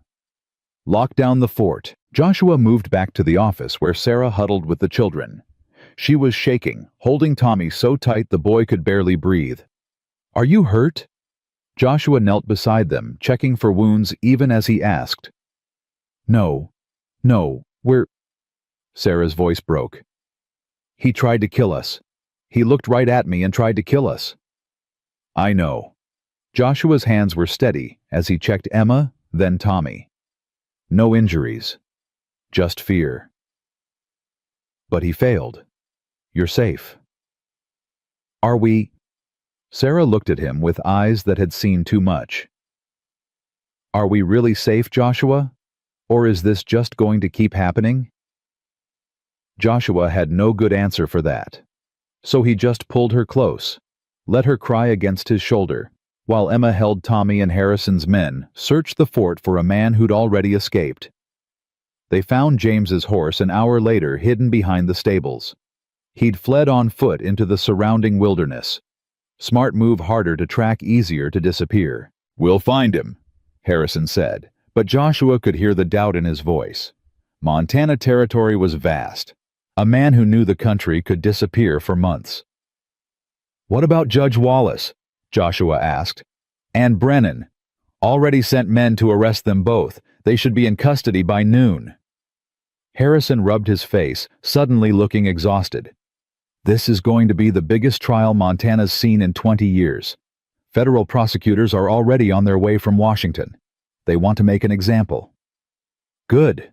Sarah had composed herself, though her eyes were still red. "They should pay for what they did. All of them." But paying for crimes meant a trial, and a trial meant testimony, and testimony meant staying in Montana territory until it was over. Could be months. Could be longer. That night, after the children were finally asleep, Sarah found Joshua on the roof of the barracks. He'd taken to keeping watch from up there, rifle across his lap, eyes scanning the darkness beyond the fort walls. "You can't stay up here forever," she said, climbing up to sit beside him. "Can until James is caught. Harrison says that could take weeks. Then I'll be up here weeks." Sarah was quiet for a moment, looking out at the same darkness he watched. "Back at Gettysburg, after you were well enough to leave the hospital, you told me something. Do you remember? I told you a lot of things. I was half crazy with fever. You said the war had taught you that the only thing that mattered was being there when people needed you. That everything else, rank, reputation, even victory, was just noise." Sarah turned to look at him. "You said the only sin that mattered was absence." Joshua remembered. He'd been 23 years old and still believed the world made sense. "I was wrong," he said quietly. "Being there isn't enough. I was there when my wife got sick, watched her die over 3 days, watched my son die in her arms. Being there just meant I got to see it happen, meant I got to fail in person. You didn't fail them, Joshua. I couldn't save them. Some things can't be saved. Some things just happen, and all we can do is bear witness. Sarah's hand found his. But you saved us. Tommy would be dead by now if you hadn't come. Emma too, probably. And me. We'd all be dead or broken or worse. You were there, and it mattered. Joshua wanted to argue, wanted to explain that saving them didn't erase failing his family. But her hand was warm in his, and the words stuck in his throat. The trial starts in 2 weeks, Sarah said. Harrison says we'll have to testify, all of us. I know. They'll try to destroy us on the stand, make us look like liars or opportunists or worse. I know that too. And James is still out there somewhere waiting for his chance. Sarah, what's your point? She turned to face him fully. My point is that I'm scared, terrified actually, but I'm also angry. Angry at what they did to Thomas, to those other families, to us. And I want them to pay. I want to stand up in that courtroom and tell everyone what they did. I want justice. Justice doesn't always win. But it should. And someone has to fight for it. Even when it's hard. Even when it's dangerous. She squeezed his hand. Thomas tried to fight alone, and they killed him for it. But we're not alone. We have each other. We have the truth. We have you. Joshua looked at her. This woman who'd buried her husband, nearly lost her children, survived hell, and still had the courage to demand justice instead of just survival. Something in his chest tightened. All right, he said. We fight, all the way to the end. Sarah smiled, and for the first time in days, it reached her eyes. Thank you. They sat together in the darkness, keeping watch until the sky began to lighten with dawn. The next 2 weeks passed in a strange kind of limbo. Federal prosecutors arrived with boxes of documents and endless questions. Sarah and Joshua spent hours going over their testimony, preparing for every possible attack the defense might make. Emma was questioned too, though more gently. Even Tommy had to give a statement about what he'd seen and heard. Doc Abernathy arrived with other witnesses, the 3 families from the railroad route, the surveyor who'd been beaten miners who'd worked with Thomas Bennett. Each had their own story of threats, intimidation, and stolen land. Judge Wallace was brought in under guard, his face a mask of controlled rage. Marcus Brennan came 2 days later, already lawyered up with 3 attorneys from back east. Both men maintained their innocence, claimed everything was legitimate business. James Wallace remained at large. On the morning the trial began, Joshua woke to find Sarah already dressed, standing at the window of their room in the fort's guest quarters. She wore the only good dress she owned, plain blue calico, but clean and pressed. You don't have to do this, Joshua said. I can testify. The others can testify. You could stay here with the children. Yes, I do have to do this. Sarah didn't turn from the window. Thomas died because he tried to expose these men. If I don't testify, if I don't tell the truth about what they did, then he died for nothing. Sarah. I'm going, Joshua. You can come with me or not, but I'm going. So they went. The trial was held in Fort Benton's largest building, converted into a makeshift courtroom. Federal Judge Montgomery presided, a stern man from Philadelphia with no connections to Montana Territory, and therefore no reason to fear the Wallace name. The prosecution laid out its case methodically. Documents proving the conspiracy between Wallace and Brennan. Testimony from the surveyor about being beaten. Statements from families who'd been threatened. Thomas Bennett's journal read aloud in court, each entry another nail in the coffin. Then it was Sarah's turn to testify. Joshua watched her take the stand, watched her place her hand on the Bible and swear to tell the truth. She looked small up there, fragile. But when she began speaking, her voice was steady. She told them about Thomas's death, about the sudden deaths and the men who came threatening, about feeding her children scraps because she had nothing else, about the day James Wallace kicked her and Joshua Miller appeared like an answer to a prayer she hadn't had the strength to make. The defense attorney, a slick Easterner named Carlisle, tried to shake her. "Mrs. Bennett, isn't it true that your husband was a heavy drinker?" "No." "Isn't it true he gambled?" "No." "Then how do you explain the debts? They were invented, created to justify stealing our land. That's a serious accusation." "It's the truth." Sarah's voice didn't waver. "My husband kept meticulous records. He was careful with money. Those debts didn't exist until after he started asking questions about the railroad route." Carlisle tried another angle. "Mrs. Bennett, you're currently living with Mr. Joshua Miller, are you not?" "I'm staying in his cabin with my children. He offered us shelter when we had nowhere else to go." "How convenient." "A widow with 2 children, a handsome stranger." Objection. The prosecutor was on his feet. "Counsel is implying—" "I'm implying nothing," Carlisle said smoothly. "I'm simply establishing that Mrs. Bennett has a personal interest in supporting Mr. Miller's version of events." Judge Montgomery frowned. "Make your point, Mr. Carlisle." "My point, Your Honor, is that Mrs. Bennett's testimony may be colored by gratitude or even affection for the man who rescued her. She has every reason to support his narrative regardless of its truth." Sarah's hands clenched in her lap. "Are you suggesting I'm lying?" "I'm suggesting your perspective may be compromised." "My perspective," Sarah said, her voice rising, "is that these men killed my husband, tried to steal my land, and would have let my children freeze to death rather than admit what they'd done. My perspective is that you're sitting there in your expensive suit defending murderers and thieves because they pay you well enough not to care about the truth. So yes, Mr. Carlisle, my perspective is compromised. By facts, by evidence, by the truth." The courtroom erupted in whispers. Judge Montgomery banged his gavel. "That's enough. Mrs. Bennett, you're dismissed. Mr. Carlisle, watch your tone with this witness." Sarah stepped down her legs, shaking so badly she could barely walk. Joshua met her at the gate, offered his arm. She took it gratefully. "You did good," he whispered. "I wanted to hit him." "I know, so did I." Over the next 3 days, more witnesses testified. The prosecution built its case brick by brick until the evidence was overwhelming. Even Carlisle's skilled cross-examination couldn't shake the fundamental truth Judge Wallace and Marcus Brennan had conspired to steal land through fraud and intimidation, and Thomas Bennett had died because he'd tried to stop them. On the 4th day, Joshua took the stand. He kept his testimony simple, factual. What he'd seen, what he'd heard, what he'd found in the warehouse.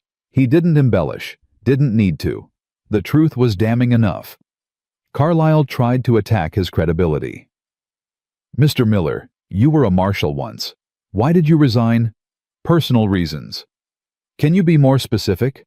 "No." "Isn't it true you resigned under suspicion of dereliction of duty?" Joshua's jaw tightened. "I resigned because my family died while I was working. I couldn't do the job anymore. Nothing was ever proven because there was nothing to prove." "Yet you abandoned your post." "I resigned properly through the appropriate channels. My resignation was accepted. There was no investigation, no charges. You're implying something that doesn't exist." Carlisle changed tactics. "Mr. Miller, you've developed quite a close relationship with Mrs. Bennett, haven't you?" "I offered her and her children shelter. That's all." "That's all you've been living together for nearly a month now." "In separate rooms with her children present. What exactly are you suggesting?" "I'm suggesting that your testimony might be motivated by factors other than truth. Affection, perhaps, or a desire to play the hero." "My testimony," Joshua cut him off, his voice cold as winter steel, "is motivated by the fact that I watched these men try to murder a woman and her children over $200 and a worthless piece of land. I'm motivated by evidence that proves they killed her husband for asking questions. I'm motivated by the truth, Mr. Carlisle. Something you might want to try sometime." Judge Montgomery banged his gavel. "Mr. Miller, confine yourself to answering the questions. Yes, Your Honor. But the damage was done. The jury had seen Joshua's anger, his passion, and they'd seen that it came from conviction, not calculation. On the fifth day, Emma Bennett testified. She was so small in the witness chair, her feet barely touching the floor. But when the prosecutor asked her what she remembered, she spoke clearly. They came to our cabin. Mr. James Wallace and his men. They said we owed money. Mama said we didn't have any money. Mr. Wallace kicked her. She fell down. I thought he was going to hurt her more. Emma's voice wavered, but didn't break. Then Mr. Miller came. He had a rifle. He told them to leave. They left. Carlyle didn't cross-examine. Even he wasn't willing to attack a 12-year-old girl in open court.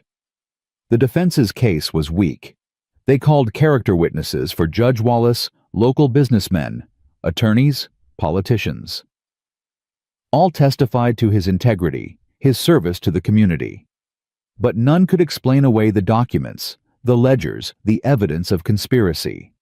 Brennan didn't testify. His lawyers advised against it. Judge Wallace did testify, claiming everything was legitimate business. The debts were real, the land acquisitions legal. He denied knowing about any violence or intimidation. I'm a circuit judge, he said from the stand, his voice full of wounded dignity. I've served Montana Territory for 20 years. The idea that I would engage in fraud or conspiracy is preposterous. But the prosecutor destroyed him on cross-examination, going through the documents line by line, showing payments from Brennan, showing the discrepancy between what he paid families and what he charged the railroad, showing letters that proved he knew exactly what was happening. By the end of his testimony, Judge Wallace looked like what he was, a corrupt official caught red-handed. The trial lasted 2 weeks. The jury deliberated for 6 hours. Guilty on all counts. Judge Thaddeus Wallace and Marcus Brennan were convicted of conspiracy fraud and accessory to murder. They would face federal prison probably for the rest of their lives. When the verdict was read, Sarah broke down crying. Joshua held her while she sobbed. And for the first time since Thomas died, she let herself feel the full weight of her grief and rage and relief. Outside the courthouse, a crowd had gathered. The other families from the railroad route, townspeople who'd watched the Wallace family abuse their power for years, reporters from Denver and San Francisco who'd come to cover the trial. Doc Abernathy pushed through the crowd to shake Joshua's hand. You did it, Miller. You actually did it. We did it, Joshua corrected. All of us. Marshal Harrison appeared with news. The railroad's withdrawing from the route. Too much bad publicity. They're going to build further south instead. And the territorial governor has invalidated all of Wallace's land seizures. The families can go home. The properties are theirs again. Sarah looked up at Joshua, tears still streaming. We can go home. But before anyone could respond, a shot rang out. Joshua felt the bullet before he heard it, a white-hot burn across his ribs. He staggered, caught himself against a post. Around him, people screamed and scattered. Shoot her! Someone yelled. On the roof. Marshal Harrison was already moving, drawing his pistol, shouting orders. Joshua looked up and saw James Wallace silhouetted against the sky, rifle in hand, chambering another round. Time seemed to slow. Joshua saw James aim again, not at him this time, but at Sarah. Saw the man's finger tighten on the trigger. Saw certain death a split second away. Joshua moved without thinking. He threw himself in front of Sarah, drove her to the ground as the second shot rang out. Felt the impact in his left shoulder, felt his arm go numb. Then Harrison's men were firing back, and James Wallace fell from the roof like a puppet with cut strings. Joshua lay on the ground, blood spreading across his shirt. Sarah screaming his name. The world was spinning, going gray at the edges. He tried to tell her he was fine, tried to say it was just a scratch, but the words wouldn't come. Doc Abernathy's face appeared above him. Someone get me inside. I need a clean room and my bag. Move. They carried Joshua into the nearest building, the general store, and cleared a table. Doc Abernathy cut away his shirt, assessed the damage. Through and through on the ribs, just a graze.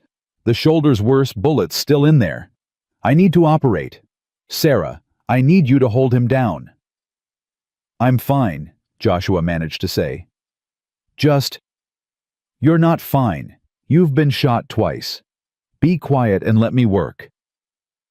The next hour was pain and chaos. Doc dug the bullet out, while Joshua bit down on leather and tried not to scream. Sarah held his hand so tight, he thought his fingers might break. Emma stood in the corner, white-faced and silent. Tommy had been taken outside, spared from seeing this. Finally, Doc straightened up. "Got it. He'll live, but he needs rest. No riding, no fighting, no heroics for at least a month. Understand, Miller?" Joshua nodded weakly. "I mean it. You tear these stitches, you'll bleed out before anyone can help you." "I understand." Doc Abernathy cleaned up, packed his bag. "James Wallace is dead. Broke his neck in the fall. It's over, Joshua. It's finally over." But Joshua barely heard him. He was looking at Sarah, at the tears streaming down her face, at the way she held his hand like letting go might kill him. "You jumped in front of me," she said. "You could have died." "Couldn't let him shoot you." "You idiot, you absolute idiot." She was crying and laughing at the same time. "You could have died." "But I didn't." Joshua managed a weak smile. "Told you I wouldn't fail you." Sarah leaned down and kissed his forehead. "You never did. Not once." They kept Joshua in Fort Benton for 3 weeks while he healed. Sarah stayed with him, sleeping in a chair beside his bed, changing his bandages, forcing him to eat, even when he wasn't hungry. Emma read to him books she found in the fort's small library. Tommy drew pictures of horses and mountains, and gave them to Joshua like treasures. Slowly the pain faded. The wounds began to heal. Joshua's strength returned. On a clear morning in late spring, Doc Abernathy finally pronounced him fit to travel. "You'll have scars," Doc said, examining the shoulder wound one last time. "And that shoulder might ache when it rains. But you'll live." Good enough. They packed what little they had. The territorial governor had sent a letter with official apologies and a payment compensation for what they'd endured. It wasn't much, but it was enough to start over. Marshal Harrison saw them off at the gates. "You ever want your badge back, Miller, you let me know. Montana could use more lawmen like you." "I'm done with that life," Joshua said. "Time for something different." They rode out of Fort Benton on a morning bright with promise. 4 people who'd survived hell together, heading home to a ranch in the mountains. Sarah and Emma on one horse, Joshua and Tommy on another. The mountains rose ahead of them, snow-capped and eternal. "What happens now?" Emma asked as they rode. Joshua looked at Sarah, saw her smile, and felt something in his chest finally unknot something that had been tight for 3 years. "Now we build something new," he said. "Now we live." And for the first time in longer than he could remember, Joshua Miller believed it. The ranch looked different when they returned. Spring had come to the mountains while they'd been gone, melting the snow and turning everything green. Joshua's cabin stood solid against the tree-lined smoke rising from the chimney. Someone had kept the fire going in their absence. They found out who when Doc Abernathy emerged from the door, wiping his hands on a towel. "Figured you'd be back eventually," Doc said, grinning. "Been keeping the place warm. Hope you don't mind." "Mind?" Joshua dismounted carefully, his shoulders still tender. "I'm grateful." "Well, you've got more to be grateful for. Come see." Doc led them around back, and Joshua stopped in his tracks. His small ranch had transformed. New fences marked out pastures. A chicken coop stood where there'd been nothing before. Someone had repaired the barn roof and added a lean-to for storage. 3 horses grazed in the field, not Joshua's horses, but healthy animals that looked ready for work. "What is all this?" Sarah asked Tommy, still in her arms. "The other families from the railroad route," Doc explained. "The Johnsons, the Krugers, the Mendozas. Once they got their land back, they wanted to do something for you, for both of you. So they've been coming by in shifts fixing things up. Building, preparing. Preparing for what? Joshua's voice was rough with emotion he couldn't quite name. For what comes next? Doc pulled a folded paper from his pocket. This came from the territorial governor, official grant. He's opening up the land that was supposed to go to the railroad, all properties, plus the connecting parcels. Any family willing to work it can claim 160 acres, free and clear. Sarah's hand found Joshua's. That's homestead land. More than that.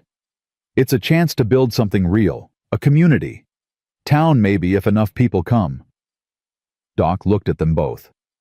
Governor wants you two to oversee it. Says Montana needs more people who'll fight for what's right instead of just what's profitable. Joshua looked at Sarah, saw hope and fear warring in her eyes. That's a big ask. It is, Doc agreed. But you'd be good at it. Both of you. You've already proven you can stand up to power. Imagine what you could do with it. That night, after the children were asleep, and Doc had ridden back to town, Joshua and Sarah sat on the porch, passing a cup of coffee between them. What do you think? Sarah asked finally. About the governor's offer. About all of it. Building a community. More people coming. Everything changing. Joshua was quiet for a long moment, listening to the night sounds, owls in the pines, wind in the grass, the creek running somewhere below the cabin. 3 years ago, he said finally, I came here to die. Not physically maybe, but in every way that mattered. I wanted silence and isolation, and nothing that could hurt me again. He turned to look at her. Then you came, and Tommy and Emma, and suddenly I had reasons to be alive again, reasons to fight. Is that a yes? It's a yes to whatever you want, Sarah. You want to build a community here, we'll build it. You want to move to Helena and start fresh somewhere no one knows us, we'll do that. You want to take the children and go back east away from all this. I want to stay. Sarah's voice was firm. I want to stay here with you and build something good. Something Thomas would have wanted. Something our children can grow up in without fear. Joshua nodded slowly. Then that's what we'll do. Just like that. Just like that. Sarah smiled, but it faded quickly. Joshua, there's something I need to ask you. Something I've been afraid to ask. Ask it. What are we? You and me. Because we're living together, raising children together, building a future together. But I don't know what to call us. I don't know what this is. Joshua set the coffee cup down and took both her hands in his. Sarah, I loved my wife. Loved her with everything I had. When she died, I thought that part of me died too. Thought I'd never feel that way again, never want to. I understand. Let me finish. His grip tightened gently. Then I met you. Or re-met you, I guess. And at first it was just about doing the right thing, helping someone who needed help. But somewhere along the way, maybe in that blizzard, maybe during the trial, maybe just sitting here on this porch, something changed. I started feeling things I thought were gone forever. What kind of things? Hope, purpose, the idea that maybe I deserved a second chance. Joshua pulled her closer. Sarah, I'm not good with words. Never have been. But if you're asking what we are, what I want us to be, then, yes. Sarah interrupted, tears streaming down her face. Whatever you're about to say, yes. Joshua laughed, the sound rusty but real. You don't even know what I was going to say. Doesn't matter. The answer's still yes. He kissed her, then gentle and careful like she might break. She kissed him back, like she was claiming something she'd almost lost. When they finally pulled apart, both were crying. We should probably tell the children, Sarah said, wiping her eyes. They already know. Emma asked me last week if I was going to marry you. What did you tell her? I told her I was waiting for her mother to ask me. Sarah laughed, punched his good shoulder lightly. That's not how it works. Isn't it? You're the one who kept asking what we were. All right, fine. Sarah stood up, pulled him to his feet. Joshua Miller, will you marry me and help me raise these children and build this community and probably drive me crazy for the next 40 years? Sarah Bennett, I will.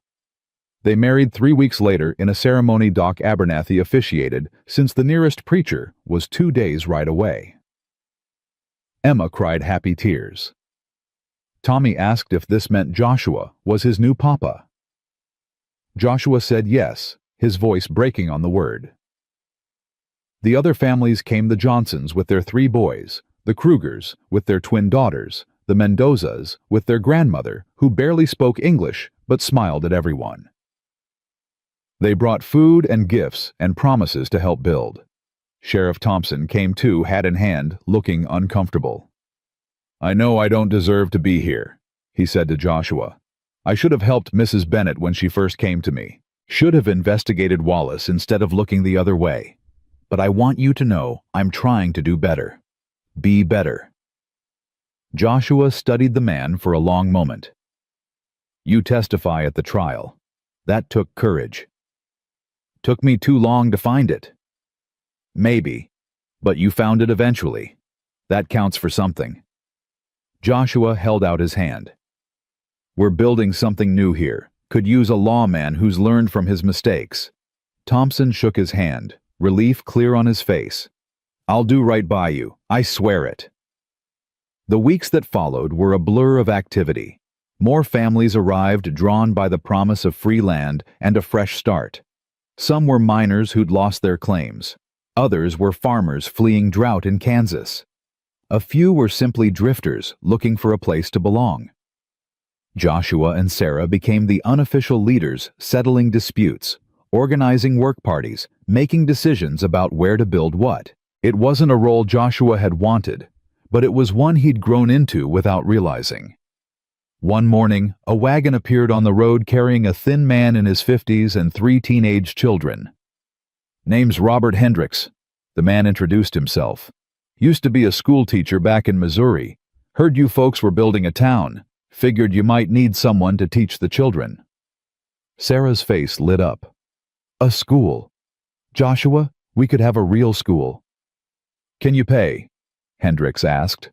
I don't need much, just enough to feed my kids and keep a roof over our heads.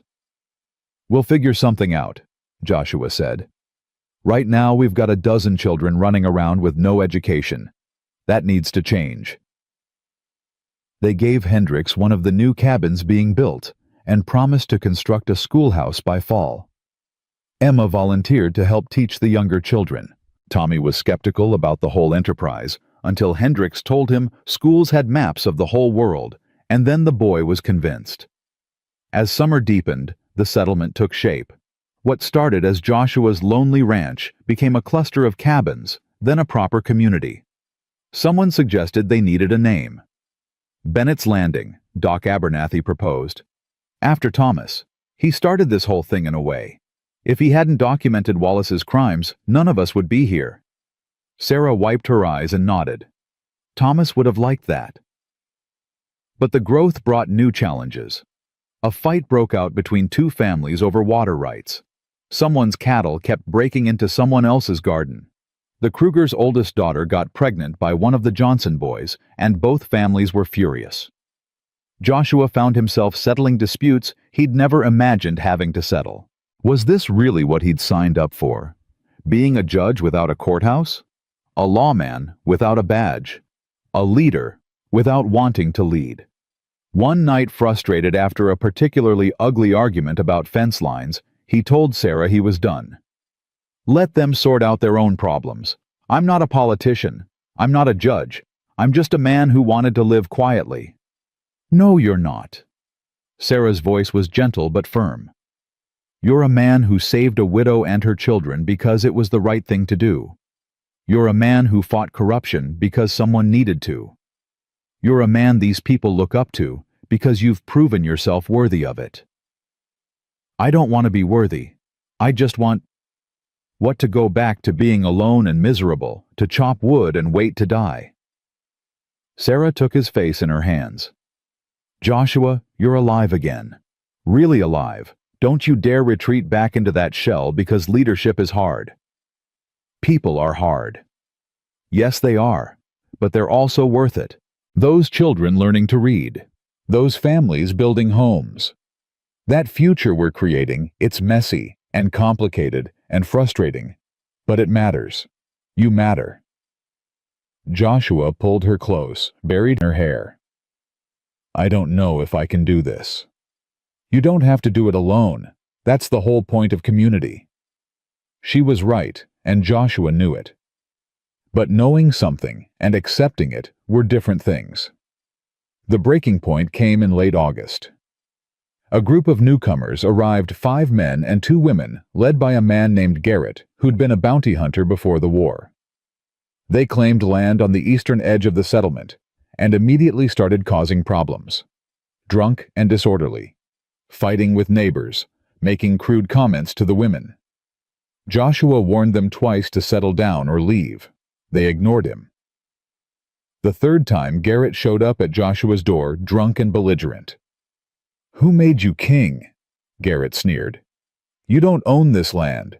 You don't make the rules. No one's king, Joshua said, keeping his voice level. But we've got rules everyone agreed to. No fighting, no stealing, no threatening families. You've broken all 3. Or what, you'll make us leave? Garrett laughed. You and what army? Behind Joshua, Sarah stepped out with his rifle. Him and this army. The other families had gathered: the Johnsons, the Krugers, the Mendozas, Doc Abernathy, Sheriff Thompson, all armed, all standing together. You've got until morning to pack your things, Thompson said, his voice carrying the authority of his badge. After that, we escort you out, by force if necessary. Garrett looked at the assembled crowd, calculating his odds. Smart enough to know he was beaten, he spat at Joshua's feet and stalked off. They were gone by dawn. After that, something changed in the settlement.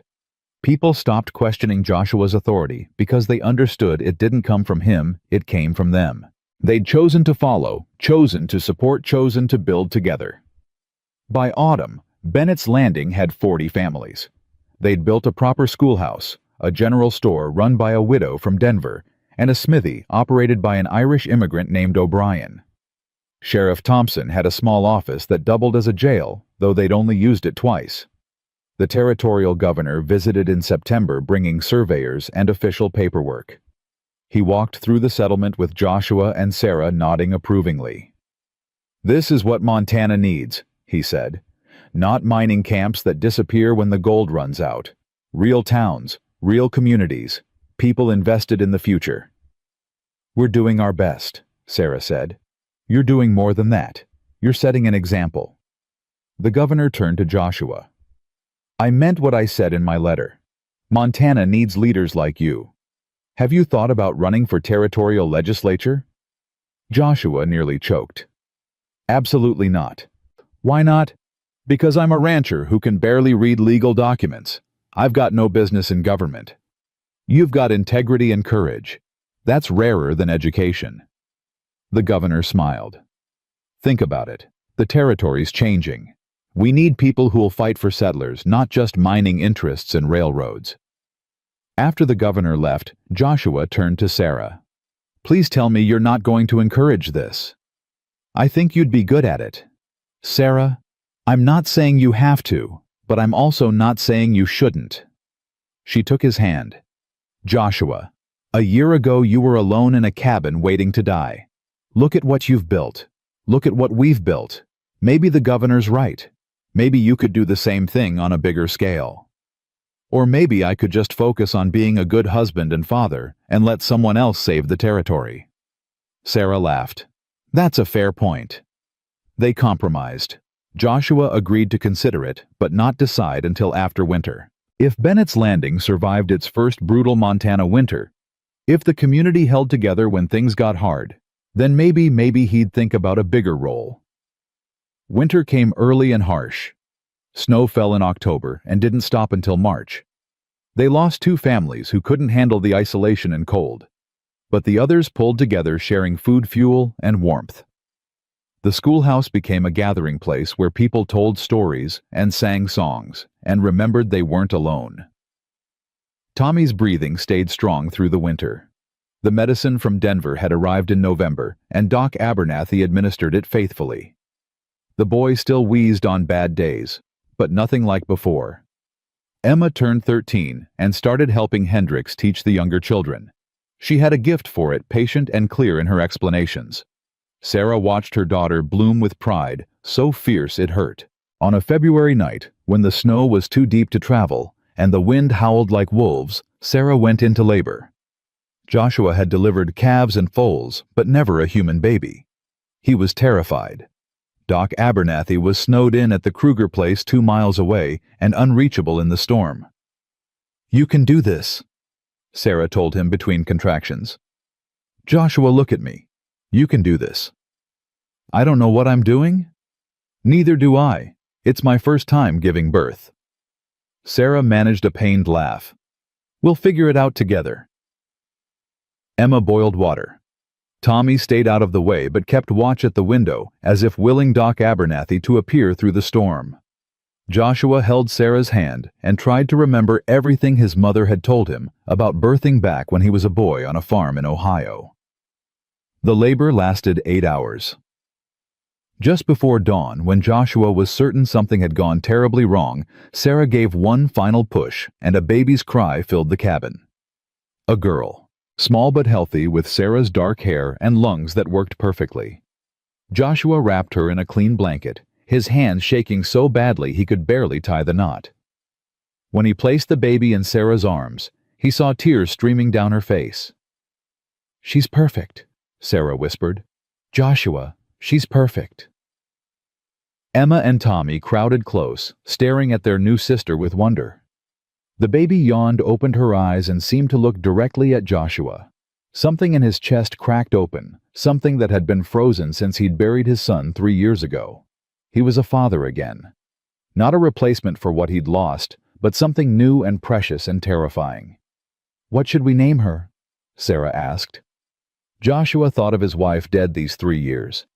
Thought of how she'd wanted a daughter, had picked out names before she got sick. Grace. She'd wanted to name a daughter Grace. "Grace," he said softly, "if that's all right with you." Sarah smiled through her tears. "Grace Bennett Miller. It's perfect." Doc Abernathy arrived 2 hours later, breaking through the snowdrifts, and found them all asleep. Sarah with the baby on her chest, Joshua slumped in a chair beside them, Emma and Tommy curled on the floor nearby. "Well," Doc said to no one in particular, "looks like you managed fine without me." Spring came eventually, as it always did. The snow melted, the creeks ran high, and green returned to the world.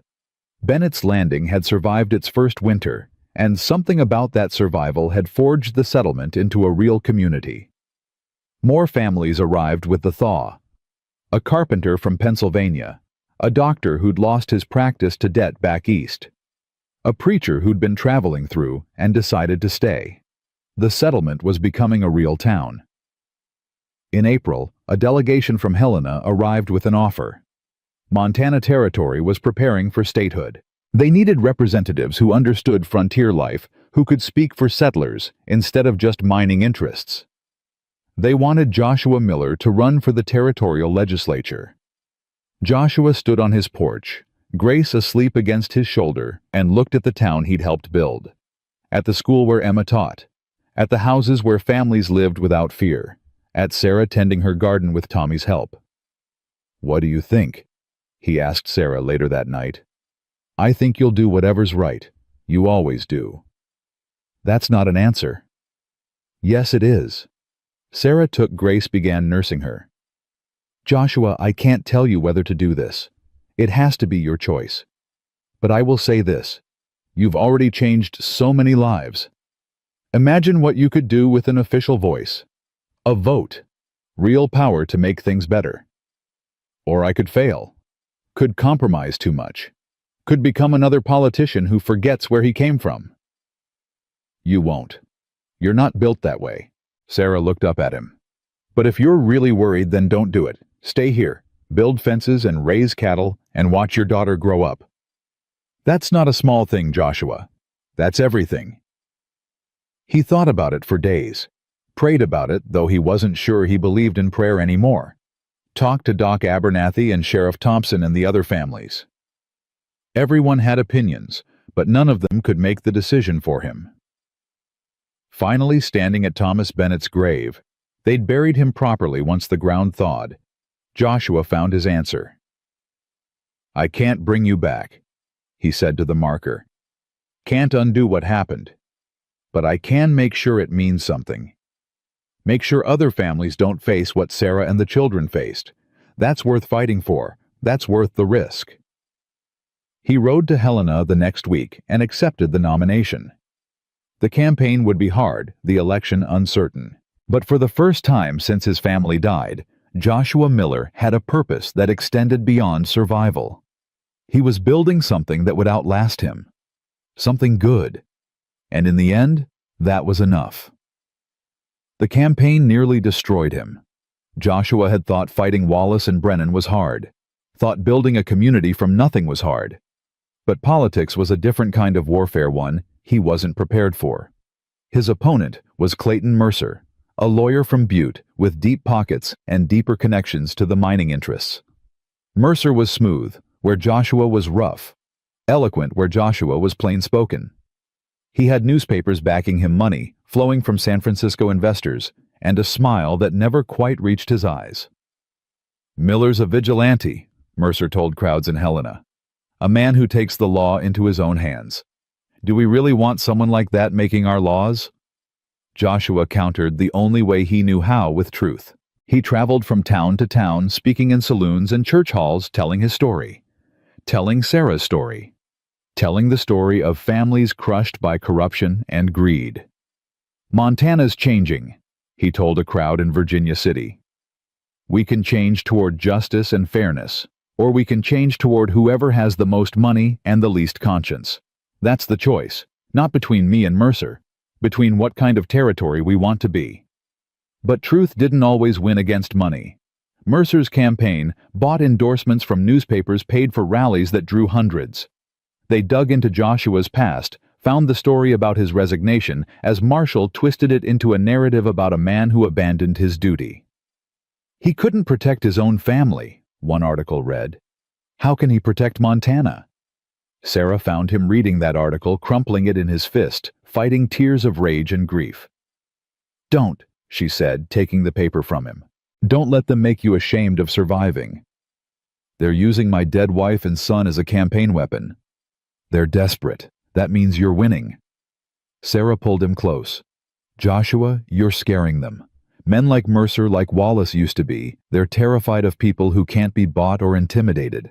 So they go after what hurts most. Your heart, your losses, the things that made you human. Maybe I should withdraw. Focus on Bennett's Landing. Let someone else fight this fight. Is that what you want?" Joshua looked at her, this woman who'd faced down hired killers and corrupt judges, who'd testified in court with her voice shaking but never breaking. "No.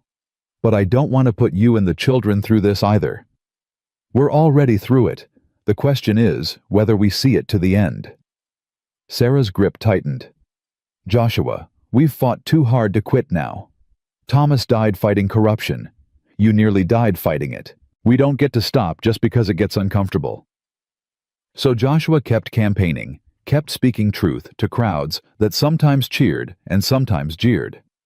Sarah traveled with him when she could, Grace strapped to her chest, telling her own story about what happened when power went unchecked. Emma and Tommy stayed in Bennett's Landing with Doc Abernathy, and every night Joshua felt the guilt of being an absent father. He'd promised himself after losing his first family that he'd never prioritize work over family again. Yet here he was doing exactly that. "It's temporary," Sarah reminded him during a rare night together. "A few months of absence for a lifetime of change. The children understand." "Do they?" "Emma does. She told me she's proud of you. Said you're fighting for people who can't fight for themselves, just like you fought for us." "And Tommy?" Sarah smiled sadly. "Tommy misses you. But he also drew a picture of you standing in front of a big building labeled Territory House. He knows what you're doing matters.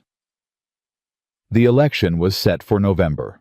By October, the campaign had become brutal.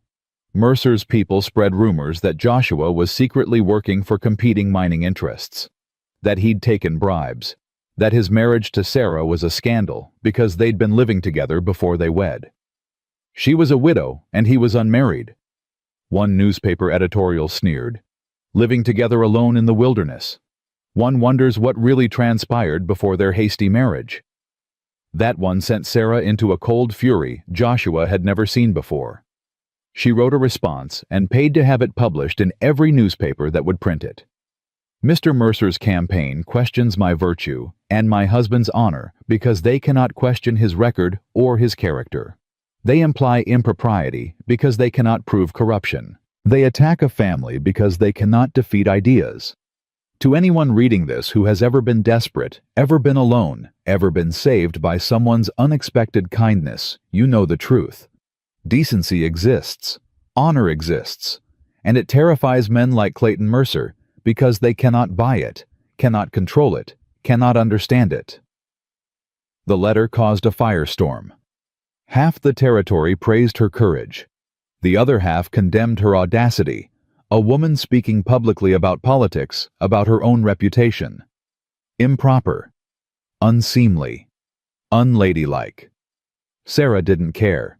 She started speaking at Joshua's rallies, telling her story, answering attacks directly. Women came to hear her in numbers that surprised everyone, including Sarah herself. "We don't have the vote," one woman told Sarah after a speech. "But our husbands do, and they listen to us more than they admit." 3 weeks before the election disaster struck, a fire swept through Bennett's Landing schoolhouse, destroying it completely. No one was injured. It happened at night, but every book, every slate, every carefully accumulated supply was gone. Mercer's campaign immediately blamed Joshua. He's so focused on political ambition, he neglected his own community. The people of Bennett's Landing are suffering while Miller campaigns. Joshua wanted to abandon the campaign immediately, ride home, rebuild. But Sheriff Thompson sent a telegram that changed his mind. "Fire wasn't accidental. Found kerosene cans. This was arson. Don't come home. That's what they want you, distracted, discouraged, defeated. We'll rebuild. You finish what you started." The next day, donations started arriving in Bennett's Landing. Lumber from sympathetic merchants, books from teachers across the territory, money from families who'd heard Sarah's story and wanted to help. Within a week, they had enough supplies to rebuild twice over. "Your opponents meant to destroy your community," Doc Abernathy wrote in a letter. "Instead, they unified the entire territory behind it. Even people who don't support your politics are supporting the rebuild. They picked the wrong target." The final debate was held in Helena a week before the election. 200 people crowded into the territorial hall. Mercer arrived in an expensive suit with an entourage of advisors. Joshua arrived alone, wearing his one good shirt and the same coat he'd worn the day he saved Sarah. The moderator asked about economic policy, land rights, territorial expansion. Mercer gave polished answers full of statistics and legal precedents. Joshua spoke simply about families trying to build futures, about protecting settlers from the kind of corruption that had nearly destroyed Bennett's Landing. Then Mercer made his mistake. "My opponent speaks eloquently about justice," Mercer said, his voice dripping with condescension. "But let's examine his record. He's a failed marshal who couldn't protect his own family, a vigilante who takes the law into his own hands, a man living on charity and other people's sympathy.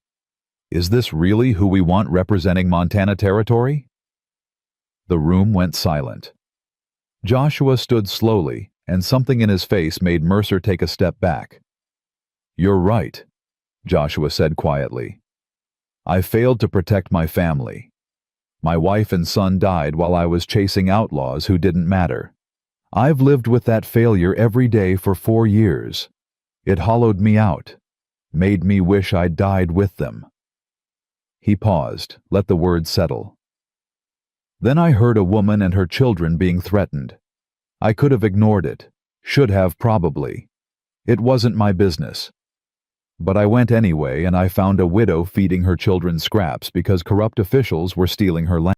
I found a system designed to crush anyone without money or power, and I decided that even though I couldn't save my own family, maybe I could save hers."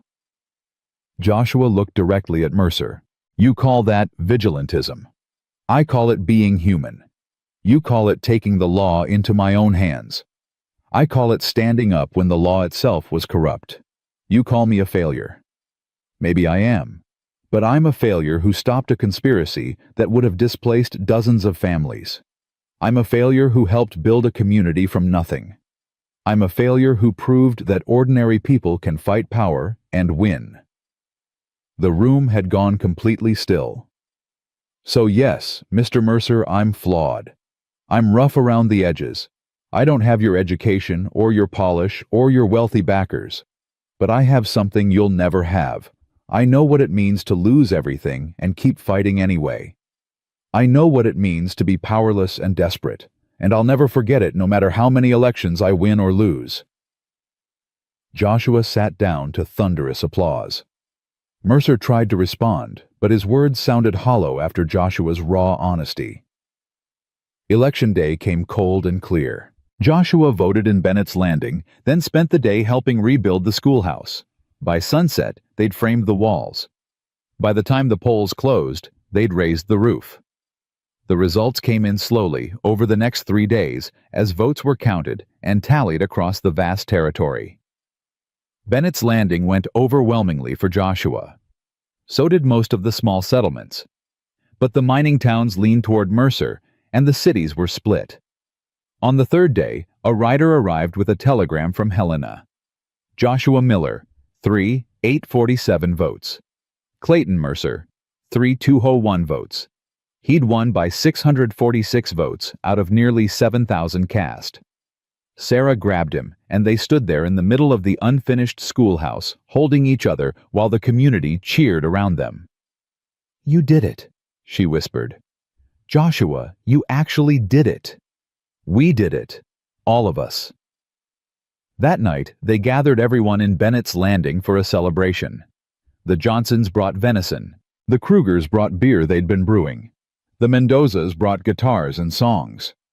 Even Sheriff Thompson showed up with a bottle of whiskey he'd been saving for a special occasion. Doc Abernathy raised a toast.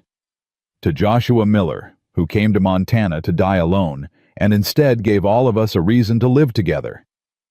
To Sarah Miller, someone else shouted, who proved that speaking truth is more powerful than any campaign fund. To Bennett's Landing, another voice called, the town that refused to die. They drank and sang and told stories late into the night. Emma danced with the Johnson boys. Tommy fell asleep on Joshua's lap. Grace nursed peacefully, while Sarah hummed an old song from Pennsylvania. As the celebration wound down and people drifted home, Joshua found himself standing outside with Doc Abernathy looking at the stars. "You ready for Helena?" Doc asked. "For being a legislator?" "No. But I wasn't ready to be a marshal either, or a husband the second time around, or a father again. Seems like the important things always happen before you're ready." "That's wisdom right there." Doc clapped him on the shoulder. "You're going to do good things, Joshua. Change things that need changing. Fight fights that need fighting. Or I'll compromise too much and accomplish nothing." "Possible, but I doubt it.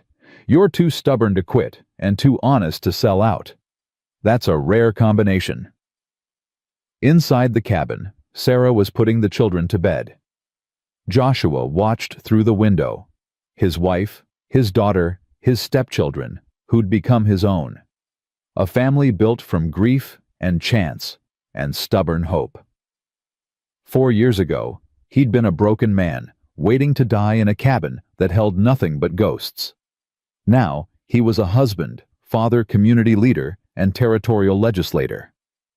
The loneliness that had nearly consumed him was just a memory. He thought about Thomas Bennett, who died trying to fight corruption. Thought about his first wife and son gone, but not forgotten. Thought about all the people who'd suffered because no one with power cared enough to help. "I won't let you down," he said quietly to the stars, to the memories, to the future. "Any of you." The territorial legislature convened in January. Joshua left Bennett's Landing on a cold morning, Sarah and the children seeing him off. Grace cried when he mounted his horse. Tommy tried to be brave. Emma hugged him tight and whispered, "Make us proud." "I'll try." Helena was bigger than he remembered, busier, noisier. The legislative hall was filled with men in expensive suits who looked at Joshua like he was a curiosity, the rough frontiersman who'd somehow won a seat at the table. But there were others, too. A rancher from the eastern plains, a farmer from the Flathead Valley, a former Buffalo soldier who'd homesteaded near the Yellowstone, working people who'd been elected by other working people to change a system that had never cared about them. The first battle was over land reform. The mining interests wanted to keep the old system where companies could claim massive parcels and push out settlers. Joshua and his allies fought for a bill that would limit corporate landholdings and protect homesteaders. "These companies employ thousands," one legislator argued. "They're the backbone of our economy." "And the families being displaced," Joshua shot back. "What about them? Where's their backbone supposed to come from when they've lost everything?" The debates were fierce. Joshua learned quickly that politics was about compromise, about making deals and building coalitions. Some days he felt like he was betraying his principles. Other days he felt like he was actually changing things. They passed a watered-down land reform bill that did less than Joshua wanted, but more than the corporations feared. It wasn't victory, but it wasn't defeat either. It was progress, slow and frustrating and real. Between legislative sessions, Joshua returned to Bennett's Landing. Each time the town had grown. New families, new buildings. A second school opened. The general store expanded. Someone started a newspaper. "You're missing your children growing up," Sarah told him during one visit home. Grace was walking now, taking wobbly steps and laughing when she fell. Tommy was reading at a 6th grade level, despite being only 9.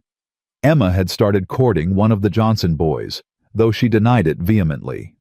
"I know," Joshua said, the guilt sharp as always. "Maybe I should resign, focus on family. Maybe you should stop second-guessing yourself."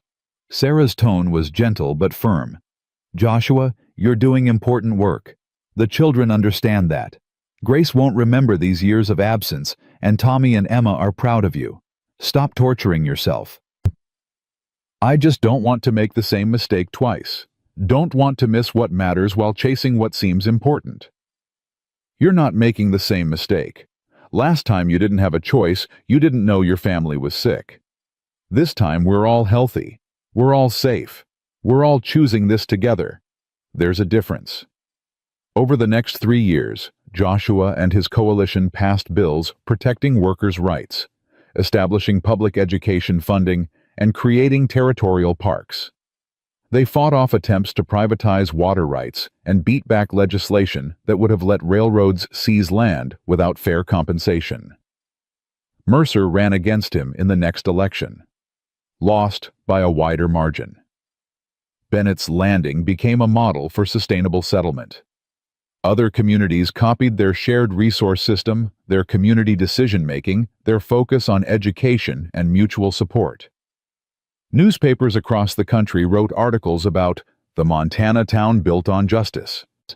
When Montana achieved statehood in 1889, Joshua was offered a seat in the new state legislature. He declined.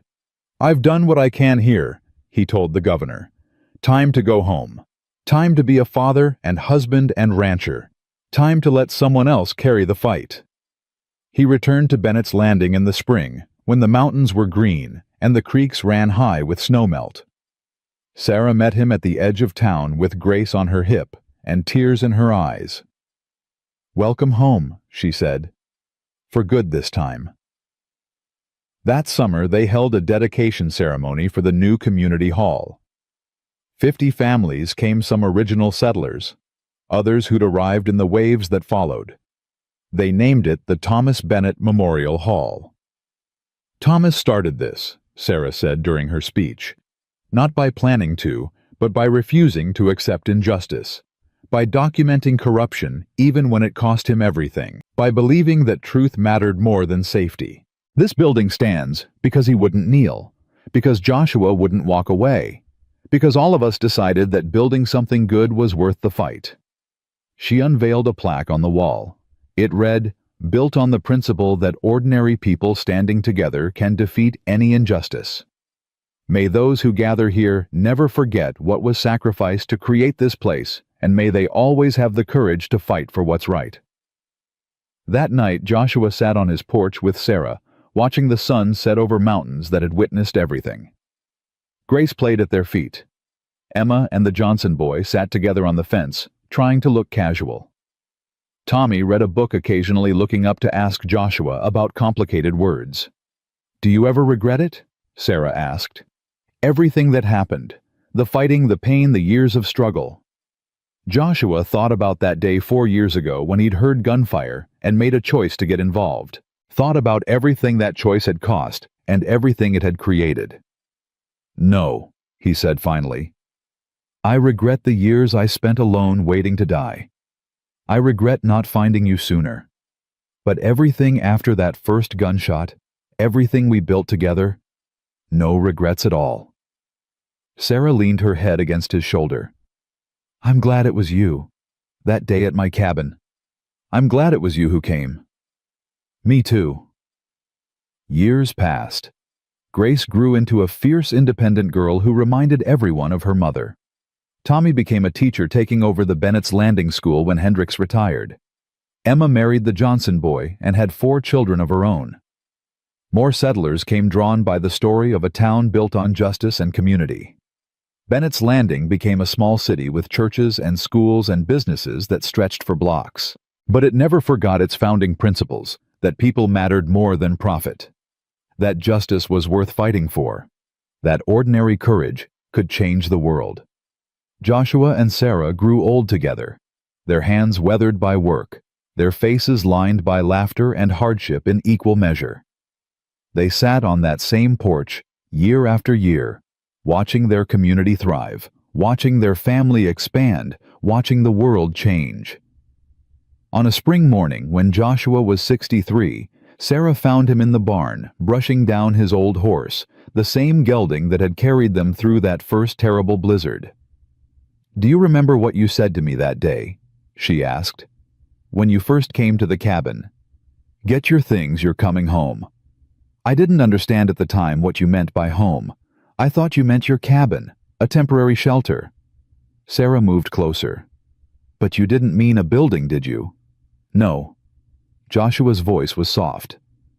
"I meant something bigger, something we'd build together. Not just walls and a roof, but a place where people belonged, where they were safe, where they mattered." "We built it," Sarah said. "Not just for us, but for hundreds of families.